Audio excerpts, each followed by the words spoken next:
Ladies and gentlemen, live from the Fantasy Garage, it's the one, the only Dustino.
That's right, ladies and gentlemen. We are live from the Fantasy Garage. Welcome into the program, everybody.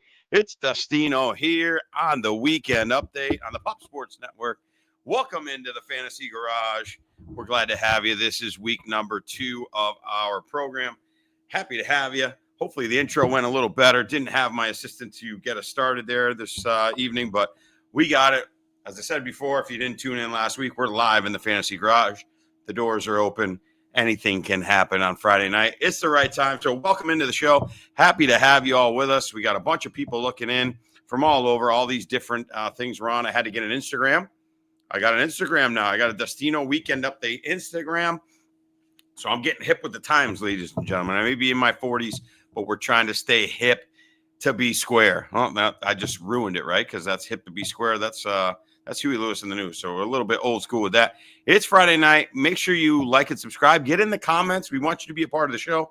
Want you to give us some feedback. You agree with some of the stuff I say? You disagree with some of the stuff I say? Either way, we want to know about it. So we're, we appreciate any and all feedback here. So thank you for joining us. That's the long story short. We got a special guest tonight. Very important special guest tonight. Going to be joining us live, hopefully right around that 7 o'clock hour after we recap some of our plays over the weekend, some of the fantasy stuff, some of the injury stuff. He's a Chicago Bears insider. So I thought it'd be good to bring him on this evening. Double J Joseph's going to join us later. And the reason for that is the Bears are kind of a polarizing team, right? Kind of one of the talks of the offseason, right? New coach, Ben Johnson, highly coveted, coming from the Detroit Lions. Is he a magic man? Is he going to be the one that sprinkles that magic dust on Caleb Williams, gets him going? Bears also won us a lot of money on Monday night. We're going to get to that momentarily. But Bears are a polarizing team. Are they for real? Are they not for real? I think that was a big step in the right direction. That's what you wanted to see after the bye week. But we'll get to more of that with Double J Joseph later on. Remember to like and subscribe. Please share this program. Share it with people. We got a bunch of people watching across all our different channels. So we're on all these different things. Like I said, find me on Instagram. I'm still learning it. So I don't exactly know what I'm doing. We're almost at 1,000 subscribers. We are getting so close to that 1K number. Happy to be of some help now that I'm with the Pop Sports Network. So hopefully we can get to that number. And we appreciate y'all. You could be anywhere. Again, in the chat, let us know what you're sipping on. It's Friday night. As we said last time, let's have some fun. This is kicking it back. This is relaxing. This is talking ball. Feel like you're almost in a barbershop, except I'm not going to cut your hair. No low taper fade here from me.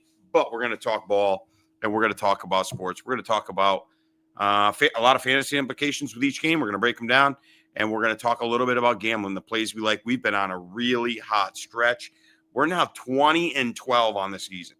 That is pretty dang good, ladies and gentlemen. 20-12 is nothing to sneeze at. and that's picking sides against the number. That's fantastic. So we're really excited about that. We're proud about that. It's one of those things where we're seeing the board. You get in those zones. If you've ever played a sport, Michael Jordan against the Portland Trail Blazers. You just throw your hands up because they're just going in. But anyhow, we're not going to try to brag too much. But, hey, I'm proud of that, and I'm proud that we've been able to hopefully help some of you all make some money and have some fun. And, again, everything in moderation, folks. Don't go nuts here. Do what you can handle. Let's not get nuts. You're not putting your mortgage on it. You're not putting your rent money or whatever the case is. But happy to have you. Almost to 1,000 subscribers. So let's get in there. Let's get to 1,000 and let's get a little recap. So we're going to start with a recap of our plays. Okay. So all the plays that we did. Let's go. Let's start here with what we did. We were 4-2 last week. We gave you 6 plays. I'm really bummed out about that 6th play that I added in there like a knucklehead. I've been doing 5 all the time. If you've been following my shorts here on the channel, I do 5 all the time. And I went ahead and did 6. I got greedy. And what happens when you get greedy? We all know it. We end up getting ourselves into a little trouble. I added the Ravens plus 7.5. Now, in my defense, we told you, and actually got a subscriber and a friend of the channel, a friend named Ken Raccio, showed me a ticket that he put in up in Connecticut at the Mohegan Sun Casino. They have sports betting up there now. Don't know if it's FanDuel or DraftKings, whatever. But I suggested on last Friday's show playing unders in that Rams-Ravens game. It was nasty wind, nasty rain, just a yucky game, right? Gross game. He showed me he had a 3-team parlay, 3-player parlay, I should say, and it was all unders, right? Obviously, Puka getting hurt helped him with his under. We don't wish anybody to get hurt, but that helped him with that under. And then he had a couple other guys under. I think it was under passing yards for Stafford and somebody else, going under. So that was huge. So he hit those unders. Unders aren't fun to take. I've only taken a few. I've hit every one. So maybe we should take more because it's not as much fun, right? Rooting against yardage, rooting against scoring, rooting for defense is not typically as fun, but it also can be very lucrative. So we're happy that Kenneth was able, if he chimes in, maybe he can share that ticket with us. Let us know what he won. We're happy to help. That's what we're here for. We're here to discuss. We're here to talk. Seven Springs Country Club with an hey, can't wait for Dustino's show. Bengals plus 5. You're right. Last night, Bengals plus 5. If you saw my short on the channel, if you like and subscribe, you get those notifications when those come out. Bengals were one of my favorite plays of the entire week. Actually, this whole slate, now it's obviously hindsight. You're going to say, oh, Dustino, yeah, easy for you to say you won that. I said it on the short that I love that play. It's just a great spot for the Bengals. So, anywho, once again, that's a number of underdogs that we've hit that we haven't even needed the points, folks. We've been winning them straight up. So maybe even money line sprinkling. Got a little margarita going here. It was a long day at work. Had to get up very early. We had an 8:30 in the morning shotgun with 148 golfers and signs and tents and contests all over the golf course. A little bit crazy. So little margarita to get the action started. And again, in moderation, let us know what you're sipping on in the chat. And we'll be happy to post your chat and let's have some fun and discuss. We got, I'm seeing like 35, 40 viewers across all our channels. That's amazing. So thank you for coming in. All right, recapping again. Ravens plus 7.5. Game was tied 3-3. Nasty game like we predicted. Kenneth hit that money. It was 3-3.5. We're sitting pretty. Couple of nasty turnovers. Ball bounced the wrong way. We were hoping it would bounce our way in a nasty mucked up game. Didn't. Rams cover. We lose that one. We went with a square game, right? We took the Pats -3. That was a public play. 80% of the money was on the Pats -3, okay? And sometimes I've advocated, I tell you many times, we want to go against the public, right? Well, that time the public play came through. Never really in doubt. In fact, the Pats even had a long touchdown to Demario Douglas called back on a phantom pass interference offensive call on Stephon Diggs. But that was a huge play that the Pats just took care of business against the Saints. Got to give props to the Saints. They've been putting up fights left and right. We'll talk with Double J about how he feels about his Bears playing the Saints this week because they're a team that's they're fighting everybody. They're not necessarily winning the ball game, but they are fighting and they're hanging in ball games. So they're good to see. We'll see if Tony Franco gets in here. Maybe he's Maybe he's having some limoncello again like he did last week. So Pats was a win. Ravens was a loss. 49ers +3, loss against the Buccaneers. Baker Mayfield. Did anybody see that run that he had? 3rd and 14, 3rd and 13. The guy is playing at an unbelievable level. I know my guys, TJ and Buff, a couple weeks ago, actually, when they had me on their show, maybe 3 weeks ago, talked about the discussion was Baker Mayfield as a Hall of Famer. Well, I was against it. I mean, you got to see more, right? I hold Hall of Fame to a really high standard. I think there's a Hall of Very Good. He would be in there possibly. But Hall of Fame, I want special, right? He's got a chance. He keeps playing like this because he is carrying this team on his back. We'll get to the game later, but we couldn't beat Baker. We had the Niners +3.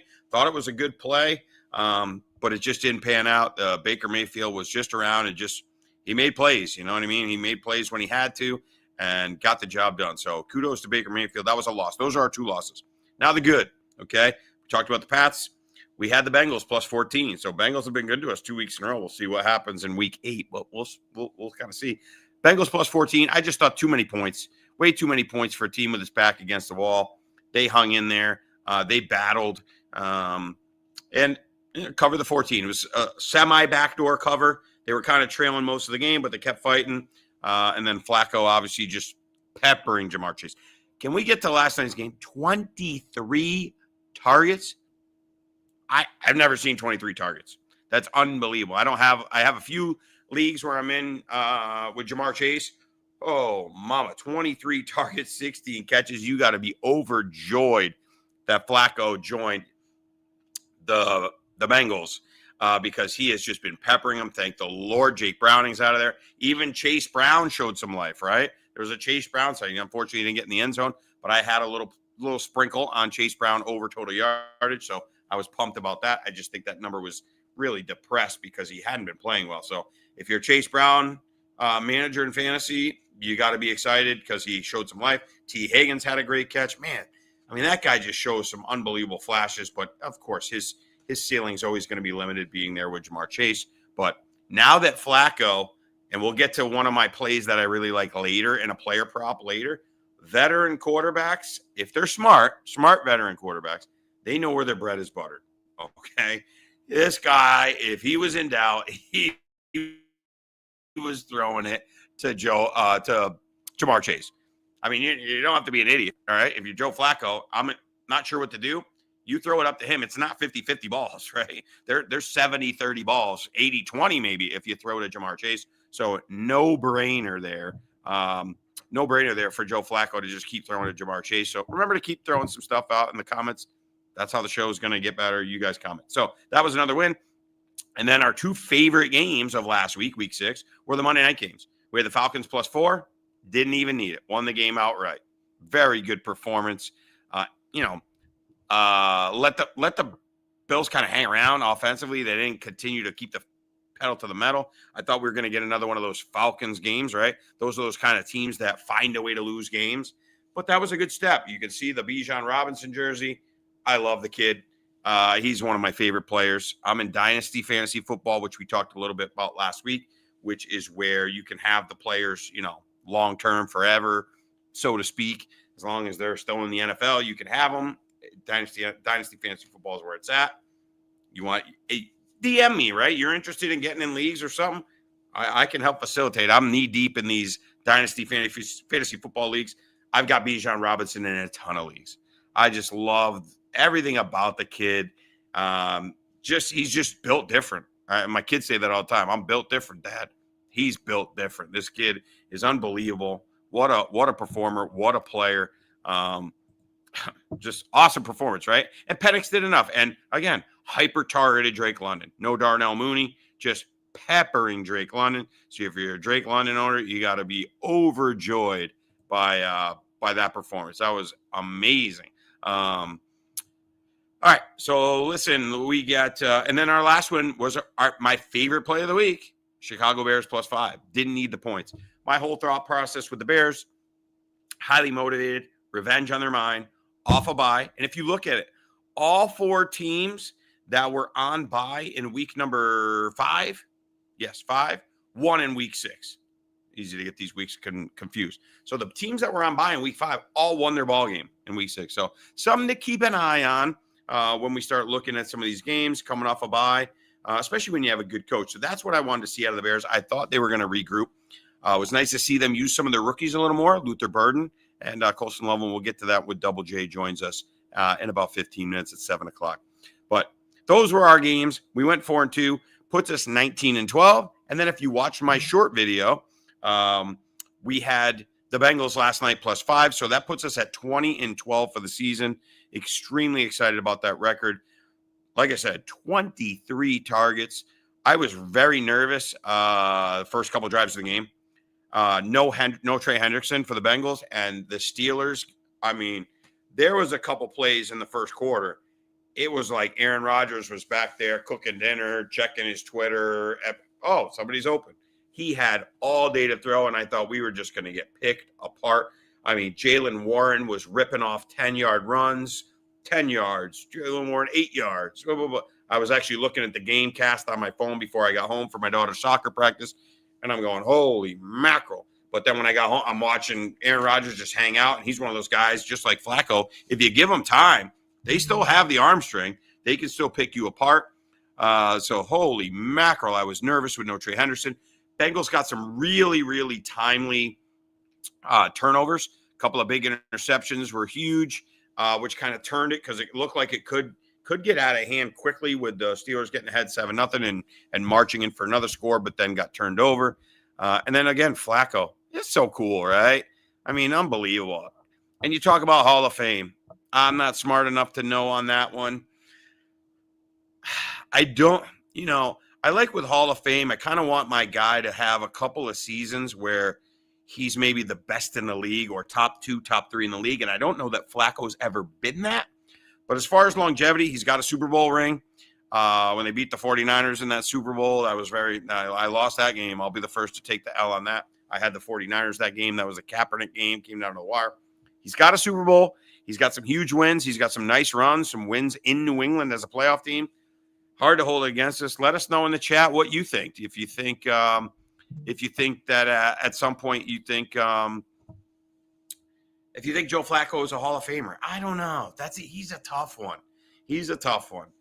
So I'm not sure. We got our man Wu-Tang in the building.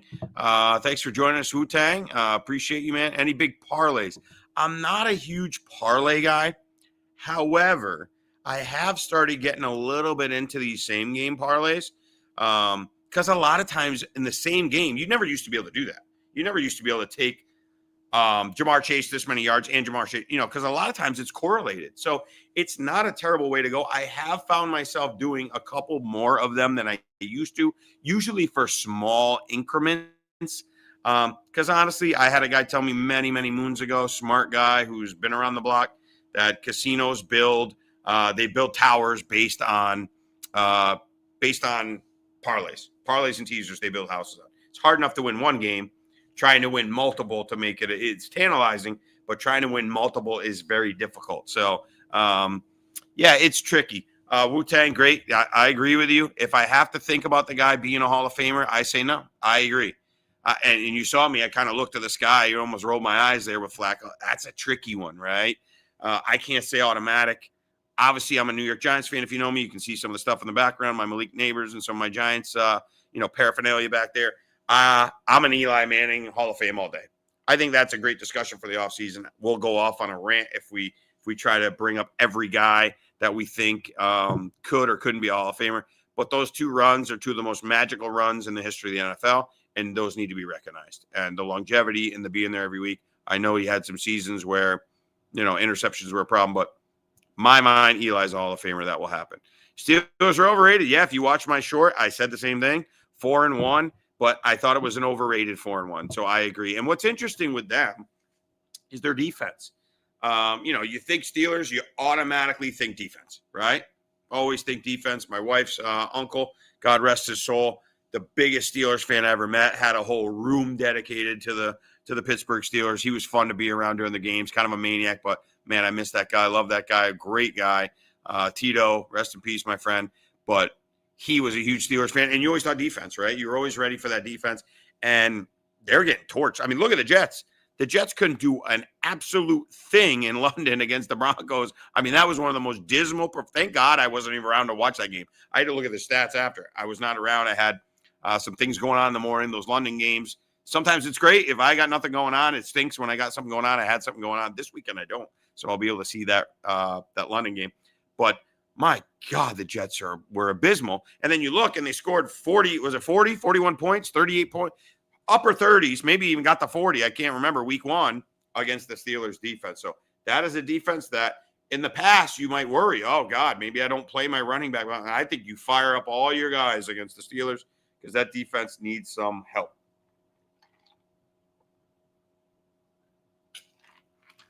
Oh, a little margarita. Friday night, baby. Nighttime's the right time. Have some fun. It's Friday night. A couple of cocktails in moderation, if that's your choice. But that's what I got going, some margarita. We'll probably flip over to a high noon and chill out afterwards. But appreciate you, Wu-Tang. Thanks for being in the chat, man. Appreciate you. Who's your team? I know you say Steelers are over here. Who's your team, man? Let us know who your team is. We can talk about that team. We're going to get to them in a minute. Like I said, Jay Joseph's going to join the program. That's the little recap on the week prior and the Thursday night game. And now let's get it in to the Sunday ball games. We're going to start over here in London. We're going back to London. What do you guys think about those London games? Let me know in the chat. I like them. I think they're starting to do too many of them. I don't know when they stop doing these London games. I think it might be week 9 or 10. It feels like they're shoving it down our throats a little. But for the NFL, it's listen, it's all about the dollar bill, y'all. Okay, to represent for my buddy Wu-Tang, dollar bill, y'all. You know how that goes. So it's all about the money. The cash rules everything around me. Cream right there, Wu-Tang. If you know what I'm talking about, if you know, you know.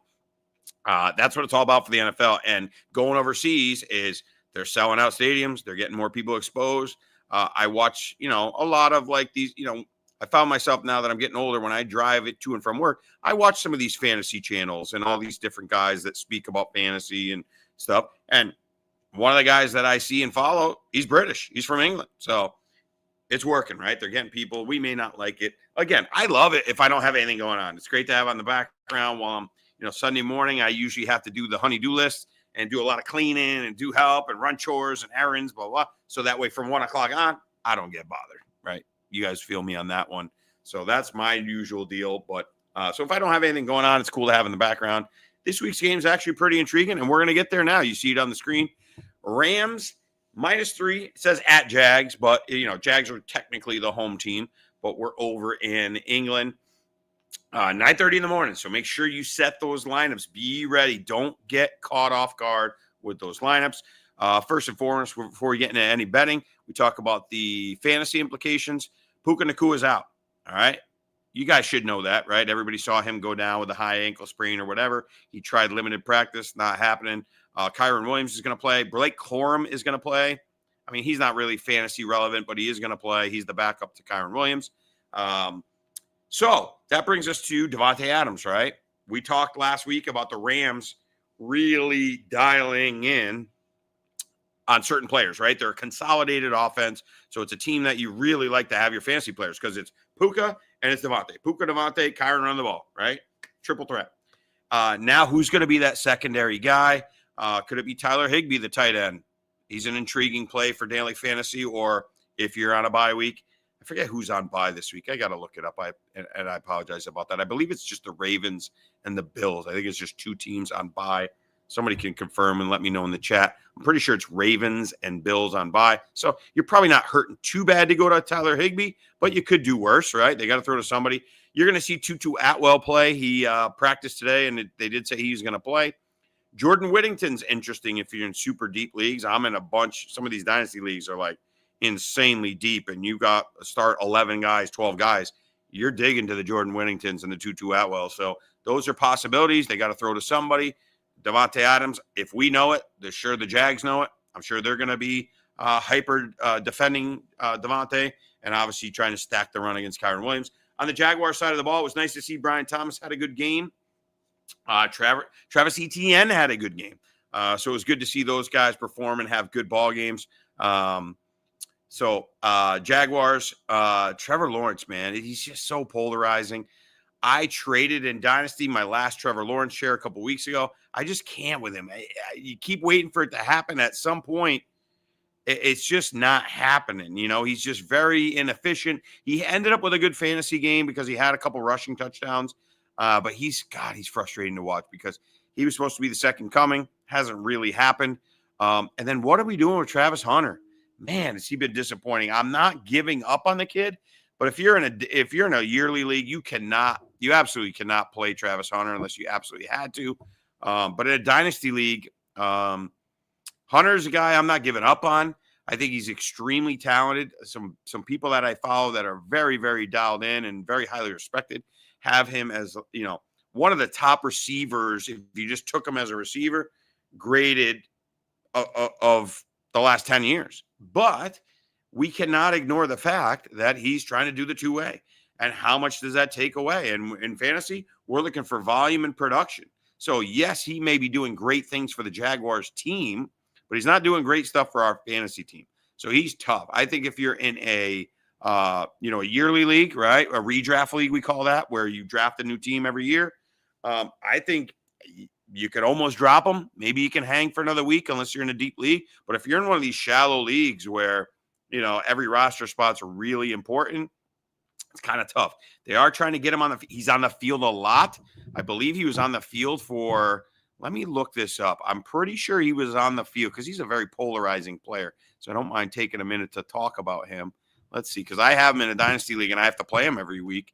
He played 78% of the snaps. So he was out there running a lot of routes, but he's just, they're giving him dinky donkey stuff. They're throwing him these little screens and hit, he had 4 catches for 15 yards. They're throwing him stuff behind the line of scrimmage and all those kind of things.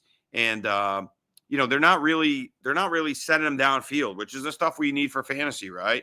I guess if you're in a PPR league, you can handle it. But we really want to see more. We want to see more downfield stuff for him. Tight end is out. Bretton Strage was put on IR. I know some people like that. Hunter Long. You know how I feel. If you watched the show last week, I talked to you about tight ends. To me, unless you got the top 2, 3, 4 guys, throw them all in a pile, stir them up, and pick them out of a hat, or stream them. Right? If you're in a yearly league, just add, drop, and bring in a guy because it just fluctuates. You just don't know. Michael Mayer, my favorite. I wore the jersey last week. Had a big game for us. Michael Mayer, 5 catches, 50 yards, and a tutty. So Michael Mayer, we called the breakout game. Dustino is still on fire. So we called the Michael Mayer breakout game. But again, as soon as Brack Bowers goes, and Michael Mayer could disappear, right? So we never know with the tight end. So that's my thoughts on the Jags game. You're going to play ETN if you have him, I'm sure. You're going to play Brian Thomas Jr. Still seems like he's making some business decisions out there. I've seen him kind of alligator arm a few catches. And as far as the bets go, tough one, right? Because the thing about the Jags is they seem to be the England team, right? They play a lot of games in England. So it's almost like a home field for them. A lot of Jags fans, but I love the Rams. A lot of the metrics I follow actually have the Rams as one of the top 4 or 5 teams in the league. And they actually have the Jags as one of the luckiest teams in the league. So the Jaguars have been getting very, very lucky in their games. Kind of pulling games out of the hat and, winning that Kansas City game. They're 4-2. Rams are 4-2. So it's one of those rare London games that's actually going to be a good ball game. A lot of times those games are kind of stinkers, to be honest with you, just like we had with the Jets and the Broncos. I mean, just thank God that I had stuff to do and I was not home for that game because I would have fallen back asleep. Maybe I could have got a nice early nap. But anyhow, that's the Rams and the Jags. Let us know again in the chat. Let us know what you think about ball games. You got a strong play on something? I think gun to my head, I'm taking the Rams, but I think it's pretty fairly lined. I don't see any huge advantage with the line there. I don't see a more motivated team than the other and things of that nature, which is typically the stuff I look for. Once again, Jay Joseph's our Bears insider, will be joining us shortly. In about 2-3 minutes, we'll have him on, and we're going to talk Bears, one of the most polarizing teams in the NFL. All right, our next ball game at 1 o'clock, Dolphins Browns. Stinker, right? But listen, they play the game. We gotta We got to pick a team. We got fantasy guys. We got to make some money, right, off this game. And right now what I'm hearing is awful weather, 30, 40 mile an hour winds, 20 mile an hour sustained, up to 30, 40 mile an hour gusts in Cleveland for that lake effect for that game. Well, guess what? That's not good news for Tua Tagovailoa, right? He's already got sort of a rag arm, not a big deep ball thrower. He's more of a precision, more of a timing guy. So to me, that spells bad news if you got Dolphins, okay? As a Giants fan, I've been hearing the rumors. I don't know if you've been hearing the rumors. A lot of rumors of Jalen Waddle to the Giants, that the Giants are getting very, very aggressive in bringing in a receiver, and that is music to my ears. We'll get to the Giants later, but Jalen Waddle, no. Have you heard the Tua Tagovailoa stuff where he's saying that they're having team meetings, players-only meetings that he's calling, and they're not nobody's showing up, or very few people are showing up? This team is an absolute mess. I'll give you my 5 picks later. Might only be 4 tonight because we had the Bengals Thursday night, but I'm certainly not taking the Dolphins. Put it that way. We talk about motivation. We talk about situations a lot. I'm very big on that stuff. The Dolphins are a disaster, and playing in 50-degree weather with 30-mile-an-hour gusts is not a recipe for turning it around, in my opinion. On the Cleveland Browns side, Dylan Gabriel, I hope he keeps stinking, to be honest with you, because I want to see Shedeur. I mean, who doesn't want to see Shedeur? I thought Shedeur was going to be a first-round pick, right? I get the ego thing and the arrogant stuff and the dad stuff and the kind of circus that will surround him, but the kid can play. He played very well in the preseason. I think we're going to see him another game or two of this Gabriel really looking subpar. I mean, you got to see him, right? If you're the Browns, you're not going anywhere this year. You've got to see what you've got and give it a shot and see what you have with this kid. So I'm hoping for a bad game. The over under 37, under is looking pretty good. We'll give you our official plays later. We're going to speed through this one because we want to get to Double JR Bears Insider very shortly. Quinshon Judkins, if you have him, you're just playing this kid. He looks amazing, and they are running the ball and pounding him. He is just getting every single carry under the sun. There was a lot of talk that Dylan Sampson, the fellow rookie, the 4th rounder out of Tennessee, would get some of the action. He has not. As soon as Judkins got there, it's been the Quinshon Judkins show. Shout out to my buddy Deuce Dynastia, who is in a lot of my fantasy dynasty leagues. Huge Judkins guy. He was taking Judkins ahead of Travion, taking him ahead of guys that, way ahead of consensus. So I got to give him kudos. I got to give him props because he was right on Judkins. He is just getting handed the rock. So he's interesting for some props. And if you have him in fantasy, if you have any of the pass catchers, David Njoku's out. So if you have David Njoku, start making some secondary plans. He's out. Maybe good news for the rookie Harold Fannin. Njoku is out. I don't want to play any Browns receiver if I don't have to. I have a lot of Jerry Jeudy in my leagues because I was hoping Flacco would be there, or hopefully Shedeur will get in there and we'll get to see more from Jeudy. But I'm not playing him. I may have to next week when it's almost like a little buy him again. I think there's 6 teams on bye next week. Next week's going to be kind of a nightmare with buys. But this week, if I can avoid Jeudy, I am avoiding him. Harold Fannin, probably a good play, right? Rookie quarterbacks like to throw to the tight end. I don't see a lot of deep balls getting thrown in this nasty wind, but you like the running backs. Obviously, a tough matchup for Devon Achane against a tough Browns defense, but in that wind, you have to play him just for the volume, just because he's going to get a gazillion touches. And then you probably have to play Waddle, although I would try to find things elsewhere. All right, well, that brings us in to the Saints and the Bears. Big game. And with that being said, we're going to bring in our Bears insider. Dustino. Jay Joseph joins the program. My friend, how the hell are you? I'm all right, my man. Thank you for having me. I'm Happy probably Friday, the first Bears insider located in Connecticut, if you want to call me an insider. So hopefully I get some knowledge for you, buddy. So here's the reason I call you a Bears insider. A little background on Double J. Best buddies from Connecticut for many years. I'm down in Florida now. He's still in Connecticut. He's a salesman. He's on the road a lot. He's a big shot. He's got to go store to store in his job. We'll leave that there. But he's in the car a lot. And when you're in the car a lot, right, what are you going to do? Listen to the radio. And let's be honest, we're going to be old men yelling at the cloud, and music is junk these days, right? It's awful. Correct. So you are connected. You're listening to a lot of Chicago talk radio. You're listening to a lot of Bears talk. I know you're connected. First, but before we go, hey, we have a guest on here. We got to find out what you're sipping on. You got to have something. You got anything? Man, I got nothing right now. I was Double rushing home. J. I wanted to make the time slot, so I had All nothing right, no prepared. problem, man. He's racing home. He's got 2 kids that are heavily involved in sports, so he's doing the dad thing. We're all doing it, man. That's why we all got bags under our eyes. Trust me.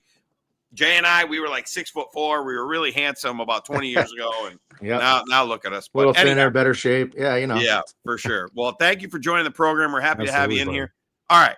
So listen, the Bears. I think before the season, one of the most polarizing teams. Ben Johnson. Yes. Is he the guy? Is he not the guy? Then there was a lot of pushback, a lot of Caleb Williams struggling in preseason talk. Give me your assessment, especially coming out of the bye. And what a big win. Just talk about that big win. And where do you see the Bears? Huge win. I mean, another tough game. Wasn't pretty. I mean, Caleb had his ups, had his downs, right? But that's a game the Bears don't usually win. Old school Bears, as a lifelong Bears fan, I've suffered through those games my whole life. I'm sitting there Monday night like, here we go. How are we going to blow this one? And surprise, they, again, 25-24, 2 weeks in a row. Put that on a parlay. What would that have? Wow, I didn't even realize that. 25-24. 2 games in a row. 25-24. What are the odds of that score? Dropping bombs there. That's a great nugget. I did not know that. Yeah, 2 games in a row. One on a made field goal and one on a block. I mean, that's hey, I'll take it. Out of the years of suffering, give me the wins. Keep them coming. Well, what's funny, Jay, I'm on a text chat with many different people in my fantasy leagues and things like that. And I believe you got to refresh my memory because, you guys were the 8:15 game. So by 9 o'clock, I'm fading, right? You guys were the second game. But were you up 7-0? There was a point where you could have kicked, Bears were up 13-0 field goal early. You could have kicked the field goal. You went for 4th down, didn't get it. Correct. And I was saying, why not kick the field goal? Go up to, it was 13-7. You could have kicked and gone up 16-7. Mm-hmm. You went for 4th, didn't get it. All the guys in the chat. That's the Bears being the Bears. But you turned it around. Listen, I mean, I like the aggression, right? I mean, where does Ben Johnson come from? He comes from Dan Campbell. What do? If it's close, they're gonna go for it. I actually like the decision at the time. You can always hindsight's 2020, right? Of course, they missed the conversion. Yeah, they should have taken the points, but the play call was questionable. Swift is gashing the Commanders at this point. Offensive line looked great. He's not even on the field. Get the guy the ball in space and see what happens. Questionable play call. Otherwise, I like the decision to go for it. Especially as a tough environment, you got to go for the jugular. You knew Jaden was going to heat up. He wasn't going to stay down all game. He was due to come through, and he did. Yeah, he did until he didn't. So. Good for us. Great win. That's one of those. You're building a program, right? If you're Ben Johnson, and that's kind of a signature win. Correct. Especially coming out of the bye, right? Giving yourself extra time. Give me a little, because obviously we're kind of a gambling show and then also a fantasy show. It was nice to see the rookies being used. I was very high on Luther Burden. He was a guy that I loved his tape. I actually thought he was the 2nd or 3rd best receiver in the class behind Tet McMillan. I love Luther Burden. And it was nice to see him and Loveland get some usage. Kind of a BS penalty call on him when he had that nice catch and run. But give me your thoughts on how they've been, because you watch the games like from start to finish. I catch highlights. Correct. What are you seeing from those guys? Listen, I love Luther. I was like you. I think we probably talked about it before the season a few times. I love Luther. I'm just waiting for the breakout. It's coming. I mean, he had that huge game against Dallas on the flea flicker. I mean, that's a highlight reel that he'll have forever, right? But he is going to be the next big receiver, I think. I mean, you could see it coming. I think they're a little log jammed right now, trying to figure things out. You got the three wideouts, 2 tight ends. I mean, can we stop the Zacchaeus thing? I mean, come on. They have a connection. Yeah, I don't get it either. I mean, I'd love to see Luther's bigger, stronger. Maybe he catches that ball that could have been a 90-yard touchdown another night when Zacchaeus let it hit him right in the hands and the field was wide open in front of him, Yeah. But he likes Zacchaeus. I don't get it. I think. Yeah, he's probably one of those guys. He's probably one of the. Oh, there we go. Yeah, we got a little pumpkin beer. A little pumpkin beer. Pumpkin beer with a little sugar rim or something, huh? I like it, man. It's chilly up here in Connecticut tonight, Yeah, 20 years ago, that would have been Captain Morgan or Jack Daniels. Now we're the beer and the margarita. yeah. Loveland, we'll see. I mean, I was a little surprised the Bears took him at 10. I felt really good when you hear McVay and Shanahan are calling, hey, we want to get ahead of the Bears. We want the guy. So Great point. if those two guys are telling you we want this guy, there's something there. How that translates, we'll see. He missed a couple games because of a hip injury. Now he's back. Obviously, they looked to him early, but Komet's still in the picture. So a lot of mouths to feed in that offense. Sometimes I feel like with a young quarterback, sometimes the less options, the better. You Yeah, get one or two consolidated, starts, right? Two consolidate it, options, It's clear that Rome is his guy, right? And Rome is Yeah. my guy. I heard you talking about Bijan. How you feel about Bijan? That's how I feel about Rome. Rome is the guy. I think I told all my friends preseason fantasy, right? Everybody's calling to rep DJ Moore. That is not the bear you want anymore. That you Yeah. want Rome, and it's What's going on with obvious. DJ Moore? I know there was a little talk about Doghouse last year, him dogging it on some plays, and maybe him not being a Ben Johnson guy because he's inheriting him. Have you seen any of those non-hustling issues? I feel like he's just kind of an odd man out. He's just there, but they'd be willing to get rid of him if they could. I think they probably would if they could at this point. I mean, you just gave him that 4-year, $110 million deal. It's going to be, you're taking pennies on the dollar if you move him. You're not getting anything quality in return. And I love the guy. I think what he did that first year with Fields, what he did in Carolina with nothing really. I mean, obviously the skills are there. So you don't want to just wash your hands of the guy and say, go away. They got to figure it out. I think I haven't seen those dog plays for 100%. I saw those last year. I remember the Arizona game. He literally just walked off the field and sat on the bench after a play. And yeah, I was as frustrated as he was. I probably would have done the same thing. Can't do that to a rookie quarterback. Yeah. But given the dumpster fire, right? You kind of want a little diva in your top receiver. I mean, what guy? I want my guy to want the ball. But I can't also have Randy Moss famously, right? I play when I want to play and things of that nature. But you also, like you said, with a rookie quarterback, and it's just not a good look for your team. No. But hell of a player. He's been one of those guys that's been saddled almost like a Garrett Wilson, right? Him and Garrett Wilson remind me a lot of each other. Just can't get a good quarterback, right? Neither one of them. And now they finally got a quarterback, but there's a lot of mouths to feed in that Bears offense. So you wonder, is that going to be like almost like a Green Bay Packers, right? Where 1 week it's a Rome week, 1 week it's a DJ Moore week, next week, hey, it's a Luther or whatever. It's tricky. You obviously got to put Rome in your thing. Rome's the main guy, is what you're saying, right? Right. I think Rome is going to have a week every week. I mean, he really, on that kind of a questionable call on the legal formation, pulls another touchdown. That would have been 5 straight games with a touchdown, 6 on the season. He's looking for Rome. The rest of the guys, that's the lottery ticket, right? Is DJ going to have the game? Is Burden going to come in and get 5 or 6 catches and score a touchdown? Is Komet going to get the red zone? Is Loveland going to get the red zone? What are we going to see out of the backs? I'd love to see the Bears go add a back somewhere. Kamara's been talked about there. It doesn't sound like he wants to leave New Orleans. I mean, other than the party that's life, what I'm hearing. He doesn't want to leave. Why stay? At this point, let him rebuild. But hey, to each their own, right? So. Yeah, and it doesn't hurt to have a lot of talent on the team. What do you think of this Monangai guy? When I see him, and again, I'm not as locked in as you, he runs hard. He does. He may be limited athletically, but man, I don't think he looks bad. No, I don't think he looks bad. I mean, he's a good change of pace guy for Swift. He's definitely more power back. I don't see the burst that you need from a guy like. He's like David Montgomery light, right? He's got that power runner, but Montgomery had the burst that I just don't see it in Monangai. He's a 7th round pick for a reason. Right. I think he's a serviceable number 2, probably should be a number 3, ideally at this point. But he's making the most of his opportunities, and he's been serviceable when they've needed him. So all right, and then lastly, the elephant in the room, Caleb Williams. What do you now? What are you seeing from rookie year? I'm gonna need a drink for this one. From rookie year to this year, have you seen growth? Have you seen progression? Yes. And you see signs that he can be the guy? I do. Baby steps, right? So you went from arguably the greatest dumpster fire in coaching history last year. Right? The head coach is fired, offense coordinator, defense, everybody is fired. You're left there to kind of pick up the pieces. Yeah, Brian Poles did a great job getting you DJ Moore and some of these weapons. Rome, he goes and gets Rome. Did nothing to address the offensive line last year. The guy gets sacked 68 times. I would say last year, out of those 68, 75, it was probably 60% on the line.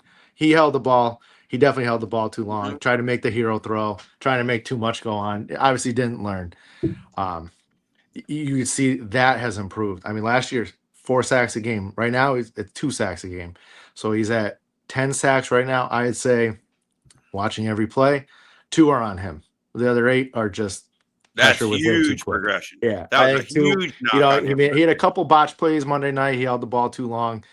Near fumble almost hurt him, but he was able to recover on a. He was trying to make some stuff happen in that lousy weather, and he's learning, right? Yeah. You also got to go. You're I going saw from a him throw the playbook. ball away a couple times too, He's throwing the which ball I think is away. He's big. getting out of the Keep the pocket. ball. The nice thing last year, he would take off to run, head would go down, and he's gone. Like he's just gonna run. Now his eyes are up.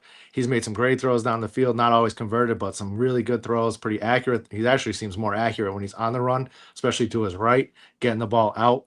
Um, he's good there. So definitely growth there. I think anybody that expected you're gonna get this light switch is gonna hit, and this guy's gonna be Peyton Manning or Tom Brady, one of these guys that can complete 75% of their passes and make it look easy. I mean, you went from a playbook that I probably drew up last year to Ben Johnson, which is, there's only 4 or 5 of those minds in the Difficult league. offense to learn. Yeah, you're starting all over, right? And then you have this year now 4 new offensive linemen. So it was going to take some time. I figured the bye week was a measuring stick. Week 5 being a bye, early bye was nice. Kind of gave him a chance. All right, we blew it against the Vikings. Tough loss. That's a Bears loss right there. Um, you know, tough. That's a tough situation. You get blown out by the Lions. A lot of teams get blown out by the Lions. That was kind of a goofy game. Offense Yep. actually did not play a bad game that game. That one was all deep. They couldn't stop anybody. It was like a nosebleed. And that was one of Um, those tough spots, right? Where the mentor goes against the master. If you yeah, remember, Campbell was fired up.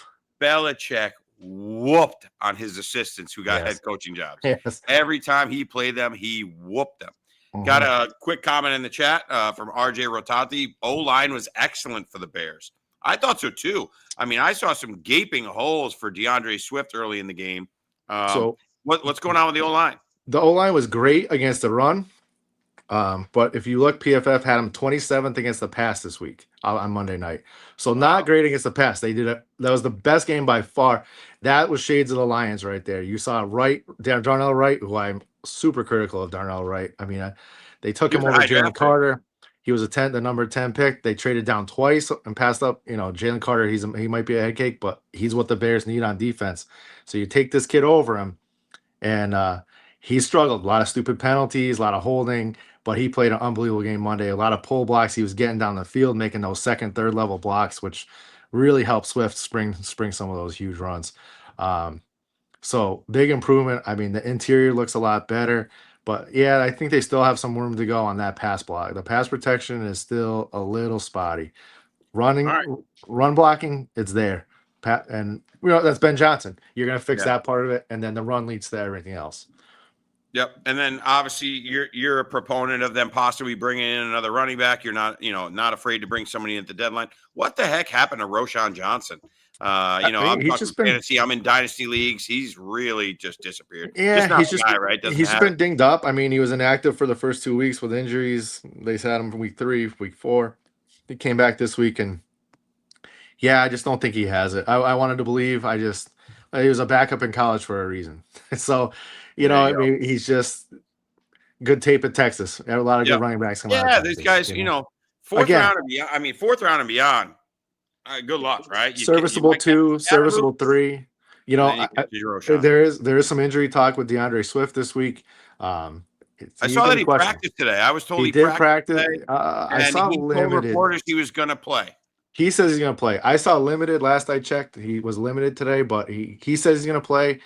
Weather could be kind of a factor. Not quite as bad as Cleveland, but there is some remnants And what's of going on what's with going on. DJ Moore? I know he was banged up a little bit, went in the hospital for Yeah, precautionary reasons. I He's think it was more okay. I precaution. saw he Yeah, practiced today. something with his groin. He practiced in full. He's not on the injury report. He's going to go Sunday, so he'll be out there.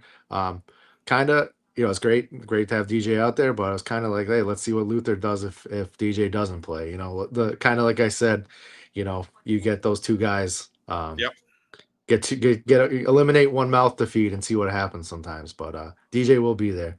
And All right, then and then we for got. the guys that play fantasy with kickers, I don't know why you would do that anymore, but Cairo I Santos is I going got to be out again. one league that still does kickers. It's with a Jake, guy that what is works it? for me. He's in his 60s. He got me in this league. We He's still not have changing his kickers. mind. I Yeah. literally haven't moved. I have Daniel Carlson, the kicker for the Raiders, for my boy RJ Rotante, who's in the chat here. I have Carlson. Kickers are so stupid. Get rid of kickers in your fantasy leagues, please. Right. How about last Well, week? if you have I know, one, Jake Moody, 4 for there you 5 go. last week. I know we've been on the Bears for a while, and you're going to stay with us for some more games. We'll try to Yeah, cruise so through. I'm in, buddy. Yeah, I'm in. I'm Let's not going do it, anywhere. man. Hey, listen, if you being on the stream gives you a reason for your wife to keep bringing you beers, then stay on the stream. Right? I'll be on here for 3 or 4 days now. Tell her this Keep is them so coming. important. We're going to make it big. We're going to be the next Barstool Sports. Yeah, there you go. There you go. Last question. While I go get a high noon, I'm going to go for literally I got a fridge here in the garage. But give RJ Rotante wants to know, is Swift a strong fantasy play Swift going a strong forward? fantasy play? I got to see more than just volume. one. Yeah, it's volume. I mean, but he only had 14 carries the other night, so the volume, he's going to get the touches. He's going to be the one there. The Bears do have a favorable stretch coming up. I mean, they got the Saints at home this week. You can run on them. And you're at Baltimore, who all of a sudden looks as bad as anybody, right? So you can run on them. And the Steelers, right? You at the Bengals. Your guys playing them. You didn't want to play them. Now, right? There's the next 6 weeks. I mean, you got Saints, Ravens, Bengals, Giants, Vikings, and Steelers. You can run on pretty much everybody but the Vikings at this point, right? So, would I want him as my one? No, but as like a high end 2, especially in a PPR, yeah, I think Swift's a solid play. Especially given the rash injuries. When you guys get down near the goal, does he come out or is he the goal line back? It mixes and matches. Yeah, I mean, it's not consistent. And that was one of the things Monday night I was losing my marbles because Swift has this great game. And they'd get close or they'd get in a 3rd and 1 and he was not on the field. And I think he should be. He's not a bad pass blocker either. So I love him coming out of college. I mean, he's shown flashes. He needs that. He needs that O-line to step up. Yeah. Now, I know you don't play a lot of Dynasty. I've been trying to get you to get into my Dynasty leagues. I know. You haven't done it. I'm going to get you one of these days because you're going to love it. But anyhow, that being said, Dynasty is big on selling high, getting rid of people at the future for Swift. I think he's a sell unless you're like a winning team. Like if you're a team that's like not going to win this year, I think he's a sell because I think the Bears – I think they wanted to bring in somebody this year, but the Patriots sniped him with Trevion Henderson. So I think Ben Johnson wants a split backfield like he had in Detroit. What do you think? I think so, too. And you got to remember, too, who was the coach in Detroit that said we don't need Swift anymore? Ben Johnson. So people forgot about that. There was a lot of talk going into the season. Oh, DeAndre Swift, this is his coach. Like, yeah, that was his coach. But that was the coach that said, "Nah, we don't really want this guy here." I would, if you could get a solid return on Swift, yes, I would. In a dynasty situation, absolutely. This year, keep him. After this year, if you're winning and you're going for the title, hang on, ride them into the ground. If you're a team that's probably not going to win it all and you're looking to retool and get younger and blah, because that's a big thing in dynasty, getting younger, and probably a good sell. On the Bears running back page, every mock draft you look at for next year, it's Jeremiah Love from Notre Dame going to the Bears somewhere in the middle of the 1st round. Really? So, usually, I know it's early. I know it's way early, and anything's going to happen. We all thought Drew Aller was going to be number 1, and Arch Manning was going to be 1A, and who knows what's going to happen by April. But this class, I don't see Swift being long. I don't start looking at the rookies. I'm not a big college guy, and listen, I'm smart enough to know the stuff I know about, and smart enough to also know the stuff I don't know about, and be honest with that. I don't follow a ton of college football. I work every Saturday, but Sunday is my day off. So but I start getting into that stuff. I start scouting players after the NFL season's over, before the combine, blah, blah, blah. So I know Jeremiah Love's the big talk of the town, but I know they were big on the quarterback class, but that has not come to fruition. No. A lot of guys are disappointing this year in college. So if you're a quarterback needy team, might not be the year for you. All right. Well, thank you, Jay. Let's like you said, you're going to stick around with us. We'll try to zip through it. I get long-winded, but I'm going to try to keep it. I'm going to try to get us out of here by 8 o'clock or so, roughly. So another half an hour or so talking about the games. It's going to fly like this, man. It's like we're hanging back at the sports bar, just talking ball. So any play on the game. Now, this is a classic Bears letdown spot. I know you're not a big gambler. You're more of a fantasy player and just an observer of the games.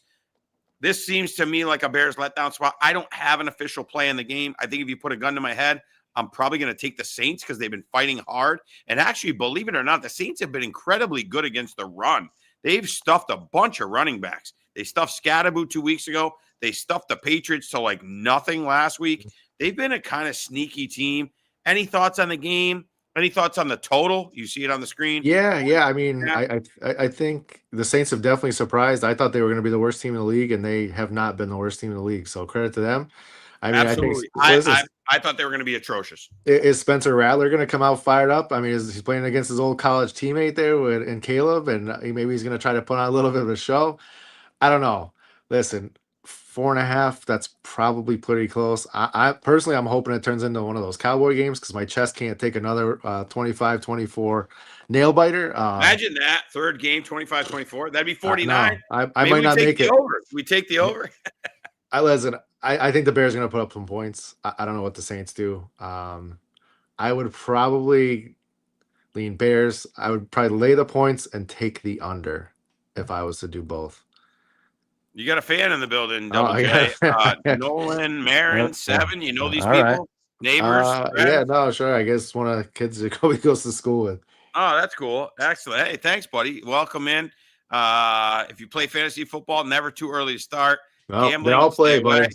But Jacoby's in. I got to hear about his roster. My son's 15. I got to hear about his roster every single day. Every awesome. Trade, every waiver pickup, everything. As you know, there's nothing worse. You know how much fun it is, man. Yeah. And especially you and I. I'm a Giants fan. I've had some more success than you historically, but the last handful of years have been pretty rough. Yeah. Without fantasy football, how much football are we watching, man? I mean, the Giants were almost unwatchable for a while. That's why I'm so excited about Jackson Dart and Scatterbo. Absolutely, yeah. Thank the Lord for fantasy, right? Mm-hmm. Yeah, it keeps you locked in. Why else are you watching Tennessee Cleveland on a Thursday night? Yeah, you're not right. Exactly. Yep, that was always the joke. Tennessee Jacksonville. It's one of those terrible AFC South things on a Thursday night. But you might have one guy, right? Yep, you got to have those players. All right, now here we go. We got where are we at here? Oh, the Mike Vrabel Bowl. Here we go. Patriots off a huge win, -7 at the Titans. 42.5 is the total down in Nashville, 1:00 game. Patriots. This is a spot that's a little tricky. This is their third straight road game. So third straight road game for the Patriots. And then obviously Mike Vrabel going back to Tennessee. Going to be a lot of emotions there. Tennessee firing their coach, bringing in an interim. You know, I didn't look it up. I've had a rough week at work. I'm not sure who the interim is. Obviously, it's probably not somebody who's going to be long-term. But whenever that happens, right, sometimes there's a little fire that happens. This looks like a letdown spot on paper. That might be a sneaky Titans +7 play. We'll get to that at the end, my official plays. But this one's on my radar. What do you think? Yep, I kind of agree with you. I think they're, like you said, 3 road games in a row. Pats are riding high right now. Everybody's hyping me up here, living in Connecticut. The Pats are back, right? These long-suffering Pat fans. It's been 4 years since Brady left, and they finally found a quarterback. Left right. The pieces and yelled out, "Go Bucks!" We'll get to the Bucks. Unbelievable story with the Bucks, but we will get to that. Hey, here back to so Cam Ward's coach getting fired, right? Do you know this is a 4th straight #1 pick quarterback? That was a #1 overall pick that had crazy? A coach fired during the season. 4th one in a row. That is wild. Go ahead, name him. It shows. All right, so you got. I know it's Trevor Lawrence. It's Caleb. It's Cam Ward, and it is. Oh, come on! I had it this morning. Put me on the spot. #1 pick of the draft. It was after Lawrence, right? So it was Lawrence. Who was after Lawrence? Oh, no. Oh. Well, it'll come to me. It'll come to me in there. I don't know it either. I did hear the stat, so maybe somebody in the chat can Google it for us. But that's the fourth. Was that the 4th straight? Yeah, fourth time in a row. Fourth straight #1 overall. So who was after? #1 last year was Caleb. Who was after Trevor Lawrence? That's a great question. It was defense because the Jags right because it was Trevion. It was and then 23. For that so who was right before? It was Bryce Young. Yes. Yep, got his coach fired as well. So Yep, right. four in a row. It just shows like That's everybody's quick, wild. right? Everybody's quick to toss these quarterbacks aside. Baker and Darnold and all these number ones. You know what? They're not bad. Not everybody gets Andy Reid and No. Alex You're Smith to learn from spoiled. for a year. You're We're spoiled. spoiled. You get spoiled You because get in the spot. a handful of them have success. And going back to the Colston Loughlin thing, right? You know, people are Mhm. down and people are bummed out because we're Mhm. spoiled by Brock Bowers. That was Right. historic. Right. It was historic what Usually Brock Bowers did. there aren't too many tight end is ends. the hardest position. Mhm. Usually those guys take 2, 3, 4, 5 years to come to fruition. Right. So the Right. fact that Bowers did what he did, now everybody, oh, this guy's Yeah, drafted in it's the a first round. He better Right. be unbelievable. Right. So yeah, I think I would, if I was to put money on this, I would probably take Titans plus the points. I like it. Okay, cool. Over under 42.5. I struggle with over unders. Yeah. I did see a somebody that I follow, again, like you're in the car riding around a lot. I don't have that long a ride to work, but when I am, I'm listening to fantasy stuff. I'm listening to gambling sports podcasts, right? That's what we do. That said, that overs are starting to come to fruition with this new kickoff rule. Teams are starting to learn how to play the kickoff, and that the starting average field position is getting much better, and that they think that scores are going to slowly start going over. Right now, year to date, it's like 56% unders. Typically, that number levels out at the end of the year. So if you're in doubt and you're in some kind of thing where you got to pick things, he's leaning over going forward because he thinks that games are going to start going over. And listen, it can't get any worse for Cam Ward, right? And I didn't love Cam Ward. I thought, hey, they're picking him number one. When you pick a number one overall pick, you've got to, it's got to open your eyes, right? Obviously. But I wasn't in love with him as a prospect. I think all the if he was in last year's class, I think he's sixth or seventh, right? 6th or 7th. Yeah, I think he's after McCarthy and McCarthy. Yeah, I do too.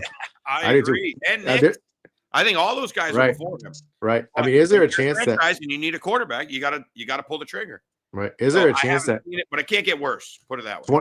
20 years from now, do we look at last year's class and like that might be one of the top 2 or 3? I mean, I think all 6 are going to be good. Last week. I talked about it last week. Show being like the Dan Marino class. Yeah.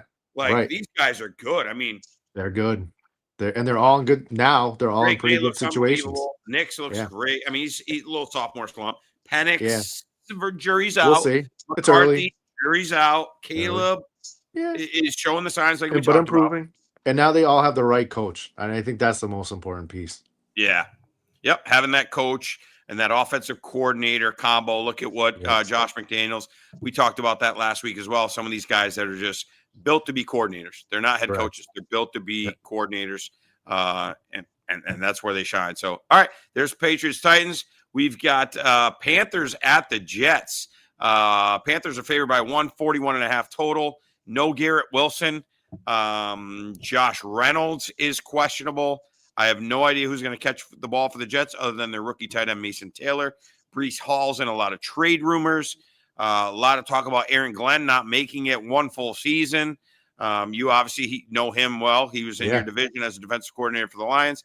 And then the Panthers, -1. Bryce Young looking a little better. Big win. Panthers beating the Cowboys.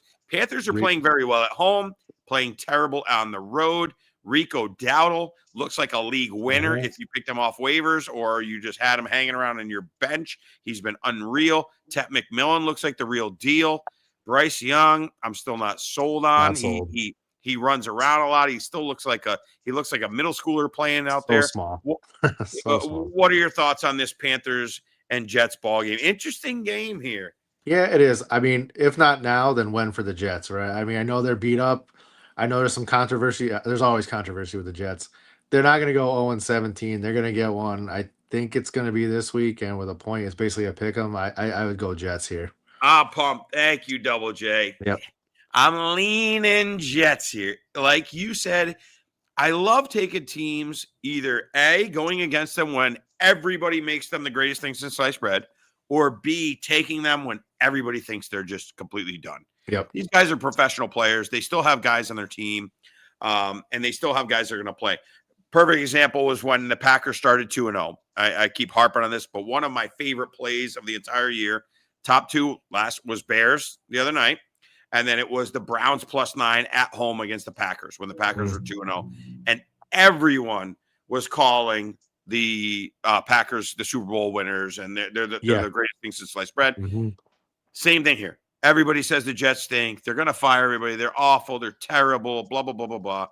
I see a spirit. If they don't give a spirited performance this week, when are they going to give one? When everybody's telling them how bad they are. Right. This is your chance. And you know Fields very well, right? You know Fields very well. I love Justin. I love the guy. I was hoping he was the guy, but he is. I see a huge fantasy game from him. I know he's coming off one of the worst games that literally we've ever seen. What he throw for 45 yards, and it was just the most abysmal thing I've ever seen. Awful. Sack 9 times. But this is the kind of game that I could just see them going, listen, we're going to run the ball a gazillion times, and when we don't run it, we're going to play action, and you just run, dude. Just do whatever you have to do. There's nobody to throw the ball to. Garrett Wilson's, everybody's out. Just run around and go berserk. Yeah, I agree with you. You know, why not? And I'm going to look up real quick just to kind of further my point. We got Carolina at 3-3. I'm going to take a quick peek at their schedule. I know you can't see what I'm seeing on the screen. But, yeah, they are 0-3 on the road, and they're 3-0 at home. And their 3 wins at home have been pretty good, you know. But on the road, they've been getting blown out. So I'm with you. I think the Jets, we get to the end of the show, we're going to let you know. I think the Jets could be one of my plays. We got a fan in the house, a new subscriber, Riley Joseph. Oh, my niece. The family's coming out to support. My niece. Oh, my good. Riley, how are you? How's basketball season going? Basketball, right? We're still in softball. We're a couple of weeks to go before basketball. Still softball. Basketball's November. I forget because down here in Florida, the seasons are a little bit different. But what's up, Riley? Good to see you. Glad to see that you're on here and you're not playing Roblox or some crap like that. So good to see you. Thanks for stopping in. And thank you again to Double J for joining us with all his insight and info. Next ball game we go to. Eagles -2 at Minnesota. 44 total. 1 o'clock. I got a strong opinion on this game. I'm going to let Double J talk about it first before I give my opinion. I think I might have an official play. As far as the Eagles side of the ball, they've looked awful. Now, they've had 10 days to let that terrible win that everybody's been killing them brew and simmer and read the papers and how bad they are and how terrible they are, blah, blah, blah. As far as injuries are concerned, nothing major on their injury report. I think everybody, any important guy that they have is going to play. As far as the Vikings, I just got word, breaking news about, 15 minutes ago, Carson Wentz will be the starter. So Wentz will start. J.J. McCarthy owners, you haven't had him in your lineup the last few weeks anyway, so don't worry about it. But he's going to be the emergency quarterback, so I guess he's well enough for an emergency. He's not going to play. So it's going to be Wentz. Now, a Wentz revenge game, right? He's played the Eagles a few times since he's hit the road. I know he had a game against them when he was on the Colts. We got a 44 total. Jordan Mason's playing, Justin Jefferson playing, Jordan Addison playing, Hawkinson. No major injuries really on the Viking side of the ball other than Wentz being the quarterback. Give me your thoughts, Double J, on this ball game. Man, I don't know. This is one of those games where this is why I don't gamble a lot. This is a tough one. So you never want to hear somebody on the team coming out and saying, this reminds me of 2 years ago when we couldn't get our shit together. We lost 6 games in a row and we stumbled down the stretch. Yeah, and then got blown out in the playoffs against the Bucks. That being said, 10 days off. Vikings a little banged up. Vikings are good at home. It feels like the Eagles could bounce back and could make a statement in this game. I kind of feel it coming. It's not. I actually don't hate the Vikings. They're not Green Bay, so it's not a personal Bears-Vikings thing. That brings up a good point. Okay, so as a Giants fan, I hate the Eagles more than anything in this world. I hate the Cowboys more than anything. Commanders, though, because we've had our way with the Commanders, kinda. I don't. They've suffered a long time, right? What, right. As an NFC North guy, you just said you don't hate the Vikings. No, I hate the Packers. You just hate the Packers. Okay. I hate the Packers. Because of Rodgers and the belt and we own you kind of thing? Yeah, it's all that. Yeah, it's 30 years of great quarterback play, just always seem to find a way to beat the Bears. They're brutal, right? The Lions are like the Washington. They've had so many down years. They were the team you always beat up on, so nobody cares about the Lions. And the Vikings, they've always been happy they're winning some games. the Vikings have always been fun to watch. Like, I'm no Vikings fan, but between Chris Carter and Randy Moss, and then Adrian Culpepper Peterson. slinging the rock and Peterson, and there was always so many fantasy guys that over Yeah. the years that you were like you kind of locked in on the Vikings because they're always in contention. They're always one of those teams they're going to be good. They're going to win 10 games somehow every year. They're just not going to make a kick in the playoff to win a game. That's all. But this Yeah. game, I feel like gun to my head, like you said before. This seems like a game where the Eagles are going to get themselves right. It's going to kind of wake people up, like, hey, the Eagles are still legit. Yeah. So Uh, I'm leaning Eagles as much as that hurts me. As a Giants fan, but I can't take them, right? But here's where I'm going. I'm going over 44. Okay. There's offensive weapons on both sides of the ball. And here's the thing that's really surprised me about both teams. I was lucky enough to win the Vikings game when they played in England. It was ugly against the Browns. I think they were -3.5. To be honest with you, that's my luckiest win of the year because they really shouldn't have won that game. They did not right. play good. But what surprised me, and it surprised me in the Giants game, how bad the Eagles' defenses looked and how bad the Vikings with Brian Flores, their defenses looked. So I'm leaning towards the over 44. I think there's going to be points. I think they're going to come out playing hard. The Vikings are coming off a bye. So, obviously the 10 games for the Eagles, but we've had 2 weeks for the Vikings because they're coming up by. So that kind of negates it. I'm liking the over. What are your thoughts? What have you seen from the Minnesota defense and the Philly defense? I am very surprised. Right now I'm looking at points allowed. Philly's allowed 143 points. Minnesota's only allowed 97 in 3 games. But again, a couple of those games have been against absolutely terrible teams, like the Browns with Dylan Gabriel's first game. I like the over 44. Yeah, that's a sneaky play right there. Honestly, that's what you're here for. I mean, you broke that down pretty well because I would have leaned under, just looking quick. Again, not a big gambler, but yeah, that's a good point. Both defenses have been disappointing. I mean, you Very think Brian disappointing. Flores? There's again no pressure. I mean, they've been beat up. I have a good friend that's a Vikings fan, and he tells me every week, Van Ginkel's out, and this one's out, and then and it does add up. I mean, Jalen Carter, he changes that Eagles defense. He's missed 2 or 3 games. Yes, he playing. Well, I think gotta he's believe back. he's playing, right? He didn't play last week, right? Or so. No, he they did struggle. not. They struggle to stuff the run. They're not getting pressure. He does change things a little bit. But yeah, 44 with all the weapons. I mean, there are fantasy and the stars one all thing, over this field. what's nice too when you're taking over is I always like to not have weather be a factor, and obviously with them having an indoor stadium, no factor.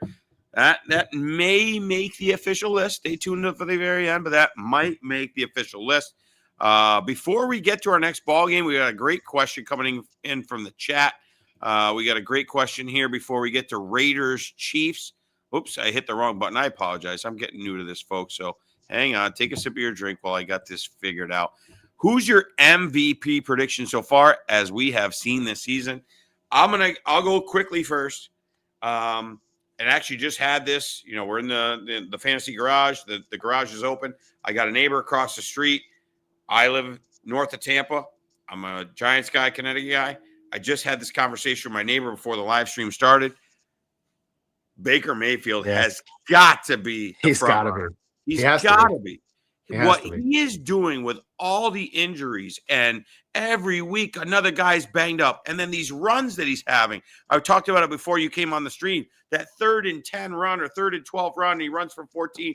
Unbelievable. And I've never been a Baker guy, but this guy has looked unreal to me.